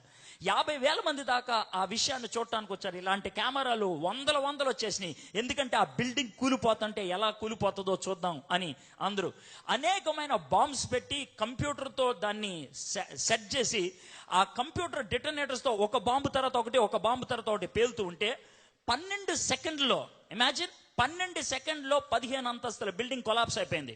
15 అంతస్తుల బిల్డింగ్ 12 సెకండ్లో. ఆ బిల్డింగ్ గురించి తర్వాత రోజు ఎనాలిసిస్ వచ్చింది. ఆ బిల్డింగ్ కడటానికి 18 నెలలు పట్టింది, పడగొడటానికి 12 సెకండ్లు పట్టింది. అర్థమైందా? కడటానికి 18 నెలలు పట్టింది, పడగొడటానికి 12 సెకండ్లు పట్టింది. Your life, if you want to build it, it may take several years, but if you want to collapse it, it may take just 2 seconds. Just 2 seconds. అందుకనే ఎంత జాగ్రత్తగా ఉండాలో ఆలోచించండి. సంసోను అద్భుతమైన జీవితాన్ని జీవిస్తున్నాడు. అంతే, ఒక్క రాత్రి ఆయన పోగొట్టుకున్నాడు. I still like God. దేవుడు నాకు ఇంకా మంచిగా అనిపిస్తాడు. ఎందుకో తెలుసా, సంసోను అక్కడికి వచ్చినని గాజా వారికి తెలిసినప్పుడు వారు మాటు పెట్టి రేపు తెల్లవారు తర్వాత అతన్ని చంపుదామనుకొని పట్టణపు ద్వారమునద్ద ఆ రాత్రి అంతయు పొంచి ఉండేది. సంసోను, జాగ్రత్తమనండి, మధ్యరాత్రి వరకు పండుకొని, ఎక్కడ? వేశ్యతో పండుకొని మధ్యరాత్రి లేచి పట్టణపు తలుపులను వాటి 2 ద్వారబంధములు పట్టుకొని వాటి అడ్డకర్రతోటి వాటిని ఓడబెరికి తన భుజముల మీద పెట్టుకొని హెబ్రోనుకు ఎదురుగానున్న కొండ కొనకు వాటిని తీసుకొని పోయాను. ఇది మామూలుగా జరుగుద్దా పని? లేదు. 450 కేజీలు బరువు ఉండేటువంటి గుమ్మాన్ని ఆయన ఫౌండేషన్స్ తో సహా ఇలా లేపేసి భుజం మీద పెట్టుకొని అలాగ 6 కిలోమీటర్లు వెళ్ళి కొండ మీద నుంచి కిందకు తోసి పడేసాడాయన. అంటే దేవుని శక్తి వేశ్య దగ్గర పడుకున్నప్పుడు కూడా వదిలిపెట్టలేదు. మై ఫ్రెండ్స్, టాలెంట్ ఉన్నది కదా అని, గిఫ్ట్ ఉన్నది కదా అని కవరింగ్ చేయడానికి ప్రయత్నం చేయొద్దు. గిఫ్ట్, టాలెంట్ ఇతరులకు ఉపయోగపడుతుంది, ప్యూరిటీ నీకు ఉపయోగపడుతుంది. పవిత్రత. ఇతనికి గిఫ్ట్, టాలెంట్ ఉంది కాబట్టి ప్రజలు చప్పట్లు కొట్టేస్తున్నారు. అద్భుతంగా ఆయన వ్యవహరించగలుగుతున్నాడు. మ్యాచో మ్యాన్, జేమ్స్ బాండ్ ఆయన ఉండగలుగుతున్నాడు. బట్ తన లైఫ్ అది కాదు. ఆ తర్వాత 3rd ఉమెన్ వచ్చింది తన లైఫ్ లోకి. ఆ 3rd woman Delilah. I want quickly finish it. Delilah ఆమె యొక్క దీంట్లో పడిపోయాడు సంసోనికి. ఆయన లోనున్నటువంటి ఆ వేశ్యల పట్ల, అమ్మాయిల పట్ల ఉన్నటువంటి మోహాన్ని కంట్రోల్ చేసుకోవటం చేత కాదు. He can kill a lion, ఒక సింహాన్ని చంపేయగలడు. He can kill an army, ఒక ఆర్మీని చంపేయగలడు ఆయన. కానీ లోనున్నటువంటి ఆ కోరికను మాత్రం చంపుకోలేడు ఆయన. మనలో చాలా మందికి ఏదో ఒకటి ఉంటుంది, దెర్ ఇస్ సంథింగ్ ఇన్సైడ్ అస్, మనలో అనేది, దాన్ని మనం చంపుకోలేం, దానికి బానిస. మీలో ఒకవేళ ఎవరితో అయినా సింగిల్గా మాట్లాడి, సార్ నాకు ఒక్కటే సార్, అదొక్కటే సార్, అదొక్కటే సార్ అని అంటారు. నాకు తెలుసు ఆ మాట అంటే ఒక్కటే ఒక్కటే అదొక్కటే చిన్నది ఉండిపోయింది సార్, చిన్నది ఉండిపోయింది సార్, చిన్నది. వీడికి కూడా ఒక చిన్నది ఉండిపోయింది అంతే. ఆ చిన్నదే ఆడి ప్రాణాన్ని తీసి పడేసింది. That's what. నీ జీవితంలో చిన్నది ఏదైనా ఉందా? చిన్నది, సంథింగ్ స్మాల్, దేవుడికి ఇష్టం లేదు, అదే నీ ప్రాణాన్ని తీసేయచ్చు. సంసోను డెలైలాకి పడిపోయాడు. నా సంసోను గురించి, డెలైలా గురించి, ఫిలిస్తీన్ల గురించి ఆలోచిస్తే కనుక, ఫిలిస్తీన్కేమో డబ్బు కావాలి, సంసోనికేమో సెక్స్ కావాలి, డెలైలాకేమో ఫిలిస్తీన్కి పవర్ కావాలి, డెలైలాకి డబ్బు కావాలి, సంసోనికి సెక్స్ కావాలి. Now you look at these 3 words. ఈ 3 words మనం చూస్తే, సంసోనికి కావాల్సింది కామం, దెలైలాకి కావాల్సింది కనకం, ఫిలిస్తీన్లకు కావాల్సింది కాంతం. ప్రపంచం ఈ మూడిటికే పడిపోద్ది. డబ్బు, హోదా, అమ్మాయి, ఈ మూడిటికే పడిపోద్ది. దీస్ 3, ఈ మూడిటికే. ఈ మూడిట్లో ఏదో ఒక దానికి నువ్వు కూడా పడిపోతున్నావేమో. ఈ మూడిట్లో ఏదో ఒకటి. It may be a position. నాకు సీట్ కావాలి, నాకు స్టేజ్ కావాలి, నాకు ఐడెంటిటీ కావాలి, నాకు గుర్తింపు కావాలి, నన్ను ప్రజలు చూడాలి, నాకంటూ ఒకటి కావాలి, అదే కాంతం. నాకు డబ్బు కావాలి, ఐ వాంట్ మనీ, అదే కనకం. నాకున్నటువంటి కోరిక తీరిపోవాలి, అదే కామం. ఈ మూడే మనిషిని పడగొట్టేయగలిగి. శాంసన్ స్టోరీలో ఆ మూడిటిని చూస్తాం. ఆ మూడిటితో ఆడే చదరంగమే శాంసన్ యొక్క లైఫ్. అయితే చివరికి ఆయన అమ్మేసుకున్నాడు. తనకున్నటువంటి శక్తి బాడీలో ఉన్నదా? ఒకవేళ తనకున్నటువంటి 6 pack బాడీ తన యొక్క శక్తినిచ్చేదైతే, ఫిలిస్తీన్లు డెలైలా నీ మాట అడుగుండేవాడు కాదు. సంసోనికి శక్తి ఎక్కడుందో ఎతుకు అని అడుగుండేవాళ్ళు కాదు. తన యొక్క శక్తి బాడీలో లేదు, తన యొక్క శక్తి ఫిజికల్ గా కనబడేది కాదు. That is a secret my friends. నీకు నాకు శక్తి ఏదైనా ఉన్నది అని అంటే, నా మాటల్లో ఏదైనా శక్తి అనిపిస్తుందంటే, it's not in my throat, it's not in my brain, it has to come from God. దేవుడి దగ్గర నుంచి రావాలి. సంసోన్ని అడిగారు, ఎక్కడుందో తెలుసుకో సంసోన్ని అడిగాను. డెలైలా అడిగితే ఆయన అన్నాడు, చివరికి ఏడిపించి చివరికి నా ఎంటుకుల్లో ఉందంటే కత్తిరించి పడేసింది అంతే. ఎంటుకుల్లో ఉన్నది అని అంటే గుర్తుపెట్టుకోండి, చాలాసార్లు పాత నిబంధనలో మనకి ఎంటుకుల్లో ఉంది, ఆ ప్రదేశంలో ఉంది, ఈ ప్రదేశంలో ఉందని దేవుడు కొంచెం సింబాలిక్గా వాడుతూ ఉంటాడు. బేసిక్గా అందుట్లో ప్రాబ్లం ఎంటుకులతో కాదు, ప్రాబ్లం దేంతో తెలుసా? విధేయతతో. ఇప్పుడు ఆదాము అవ్వలు పండు తిన్నారు కదా, ప్రాబ్లం పండుతో కాదు, తినటంలో ఉంది ప్రాబ్లం. దేవుడు తినొద్దు అన్నదాన్ని తినటం problem. It's not the problem with the fruit, it's the problem with the deed, పనితో. సేమ్ ఇక్కడ కూడా ఎంటుకలతో ప్రాబ్లం కాదు, వద్దు అన్నదాన్ని చేశాడు ఆయన, వద్దు అన్నదాన్ని. And that is the problem. అది ఆయనకున్నటువంటి ప్రాబ్లం. అవి కత్తిరించి పడేశాడు. 20వ వచనం చూస్తున్నాం, 16వ అధ్యాయం 20వ వచనం. ఆమె, సంసోను ఫిలిస్తీన్ల నీ మీద పడుచున్నారనగా అతడు నిద్ర మేలుకొని, జాగ్రత్తగా వినండి, ఎప్పటి అట్లు నేను బయలుదేరి విరజిమ్మి కొందుననుకొనెను, అయితే యెహోవా తనను ఎడబాసినని అతనికి తెలియలేదు. Finally 1 point God had to say, వీడు ఇంకా పనికిరాడ్రా, వదిలిపడేస్తా. గుర్తుపెట్టుకోండి, దేవుడు నిన్ను తిడుతూ ఉంటే సంతోషించు, దేవుడు నిన్ను వాన్ చేస్తూ ఉంటే సంతోషించు, దేవుడు నీతో మాట్లాడుతూ ఉంటే సంతోషించు, దేవుడు మౌనంగా ఉంటే భయపడు. The greatest distressful situation is to face the silence from God. దేవుడు మాట్లాడటం మానేయటం. God gave them up. దేవుడు అప్పగించెను, దేవుడు వదిలిపెట్టేశాను. దేవుడు చెయ్యి ఈడేక పనికిరాడ్రా అని వదిలిపెట్టేశాడు అనుకో, ఇక నీతో మాట్లాడ్డాను, ఎవడు ఎంత ప్రసంగం చేసినా నీకు కిక్కు రాదు, ఎవడు ఎంత ప్రసంగం చేసినా నీకు ఏ మాత్రం కూడా స్పర్శ రాదు. అర్థమేంటి తెలుసా? God has left you. But I don't think anybody is here on that category. ఆ కేటగిరీలో ఇక్కడ ఎవరన్నా ఉన్నారని నేను అనుకోను. అనుకుంటే ఈ మెసేజ్ నేను ఇవ్వను. I want this message is what God gave me. దేవుడు నాకు ఇచ్చింది. కాబట్టి ఇక్కడ కూర్చున్న ప్రతి ఒక్కరికి దేవుడు ఒక ఛాన్స్ ఇవ్వడానికి ఇష్టపడుతున్నారు. Probably for some of you, మీలో కొంతమందికి ఇది లాస్ట్ ఛాన్స్ అయి ఉండొచ్చు. This must be the last chance. దేవుడు చిట్ట చివరిగా ఇచ్చేటువంటి అవకాశము. ఈ అవకాశాన్ని జార విడుచుకుంటే మళ్ళీ రాదేమో నీకు, మళ్ళీ రాదేమో. సంసోన్ని పట్టుకున్నారు, 21వ వచనం. అప్పుడు ఫిలిష్తీయులు అతన్ని పట్టుకొని అతని కన్నులు ఊడదీసి గాజాకు అతన్ని తీసుకొని వచ్చి ఇత్తడి సంకల చేత అతన్ని బంధించి అతడు బందీ గృహములో తిరగలు విసిరివాడాను. అయితే అతడు క్షౌరము చేయబడిన తర్వాత ఆ తల వెంట్రుకలు తిరిగి మొలుచుటకు మొదలుపెట్టను. ఆ 2 verses ఎన్ని పనులు అయిపోయినాయో చూడండి. ఒకటి, కళ్ళు పీకేశారు. సాతానుడు మొట్టమొదటిగా చేయాలనుకునే పని ఏంటి తెలుసా? He wants to remove your spiritual I. దేవుణ్ణి ఇంకెప్పుడు చూడకుండా, దేవుని దర్శనాన్ని ఎప్పుడు కలిగి ఉండకుండా చేయాలని చేస్తాడు. అందుకే కళ్ళు పీకేశారు. ఎప్పుడైతే దేవుని దర్శనం లేదో, ఎప్పుడైతే దేవునితో సంబంధం లేదో, బందీలాగా అయిపోతాం. సంకెళ్ళు ఇచ్చేశారు. ఆ తర్వాత తిరగలు రుబ్బటం మొదలు పెట్టారు. తిరగలు రుబ్బటం అంటే ఏంటి తెలుసా? చేసిన పనే చేయటం. దానికి ఇంటెలిజెన్స్ కాదు కావాల్సిందే, నీ శరీరాన్ని ఇచ్చేయాలంతే. తిరగలు రుబ్బుతూ ఉన్నాడు. ఇది వాడి యొక్క పరిస్థితి. మొదటిది బ్లైండింగ్, రెండోది బైండింగ్, మూడోది గ్రైండింగ్. ఇది ఆయన యొక్క పరిస్థితి. మొదటిది బ్లైండింగ్, కళ్ళు పోయినాయి. రెండోది బైండింగ్, కట్టిపడేశారు. మూడోది గ్రైండింగ్, ఆయన తిరగలు తిప్పుతూ ఉన్నాడు. మన జీవితాలు కూడా అలాంటివే. అలాంటి పరిస్థితుల్లో ఉన్నప్పుడు see how God's grace works. దేవుని కృప ఎలా పనిచేస్తూ ఉండదో. అయితే అతడు క్షౌరము చేయబడిన తర్వాత అతని తల వెంట్రుకలు తిరిగి మొలుచుట మొదలుపెట్టినాం. My friends, here is the good news. Good news ఏంటి తెలుసా? ఆ టైంలో కూడా before God gives you the final hit, దేవుడు చిట్ట చివరగా నిన్ను దెబ్బ కొట్టక ముందు అవకాశం ఇస్తాడు. ఆ అవకాశాన్ని ఏం చేస్తావు అన్న దాని మీద నీ యొక్క లైఫ్ ఉంటుంది. దేవుడు ఆ బందీ గృహంలో ఉన్నప్పుడు నేను అనుకుంటాను సంసోనుతో మాట్లాడుతూ మొదలు పెట్టాడు. అందుకే అతనికి ఎంట్రుకలు మొలుస్తున్నాయి. ఎలా చెప్తున్నాను అని అంటేనేమో, సంసోన్ని డాగోని యొక్క దేవత గృహంలోకి తీసుకొచ్చారు, గుడిలోకి తీసుకొచ్చారు.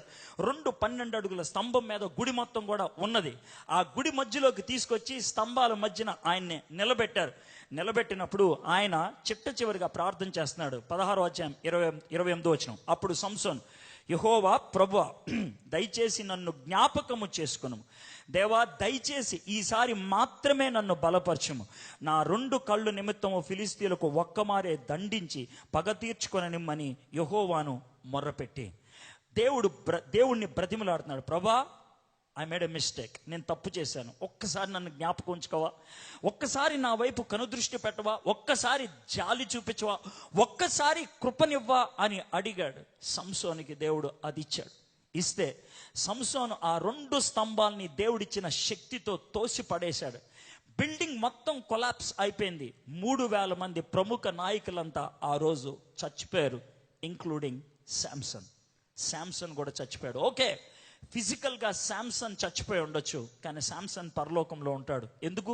హెబ్రీయులకు రాసిన పత్రిక 11వ అధ్యాయం 32వ వచనంలో శాంసన్ విశ్వాసుల వీరుల యొక్క పట్టిలో దేవుడు పెట్టడానికి ఇష్టపడ్డాడు. అయితే శాంసన్ లైఫ్ నుంచి మనం నేర్చుకోవాల్సినటువంటి last lesson, I have 2 more minutes and I would like to close. ఏంటి తెలుసా? శాంసన్కి దేవుడు ఆ క్లిష్టమైనటువంటి పరిస్థితుల్లో ఒక చిన్న అవకాశం ఇచ్చాడు. శాంసన్, నువ్వు ఉన్నటువంటి పరిస్థితికి కారణం ఇది అన్నప్పుడు, తప్పిపోయిన కుమారుడు పందులు పెంచేటువంటి స్థానంలోకి వెళ్ళిపోయినప్పుడు, that is the lowest level. ఆ లెవెల్లో కూర్చున్నప్పుడు, మీరు ఒకవేళ లూకాసు వార్త 15వ అధ్యాయం తీసినట్లయితే, తనకి బుద్ధి వచ్చినప్పుడు అని ఉంటుంది. తనకి బుద్ధి వచ్చినప్పుడు ఏమని ఆలోచించినాడు తెలుసా? నేను లేచి నా తండ్రి ఇంటికి వెళ్తాను, నా తండ్రి ఇంటిలో అనేక మంది పనోళ్ళు ఉన్నారు. బుద్ధి వచ్చింది. సంసోనికి బంధకాల్లోకి వెళ్ళిన తర్వాత బుద్ధి వచ్చింది.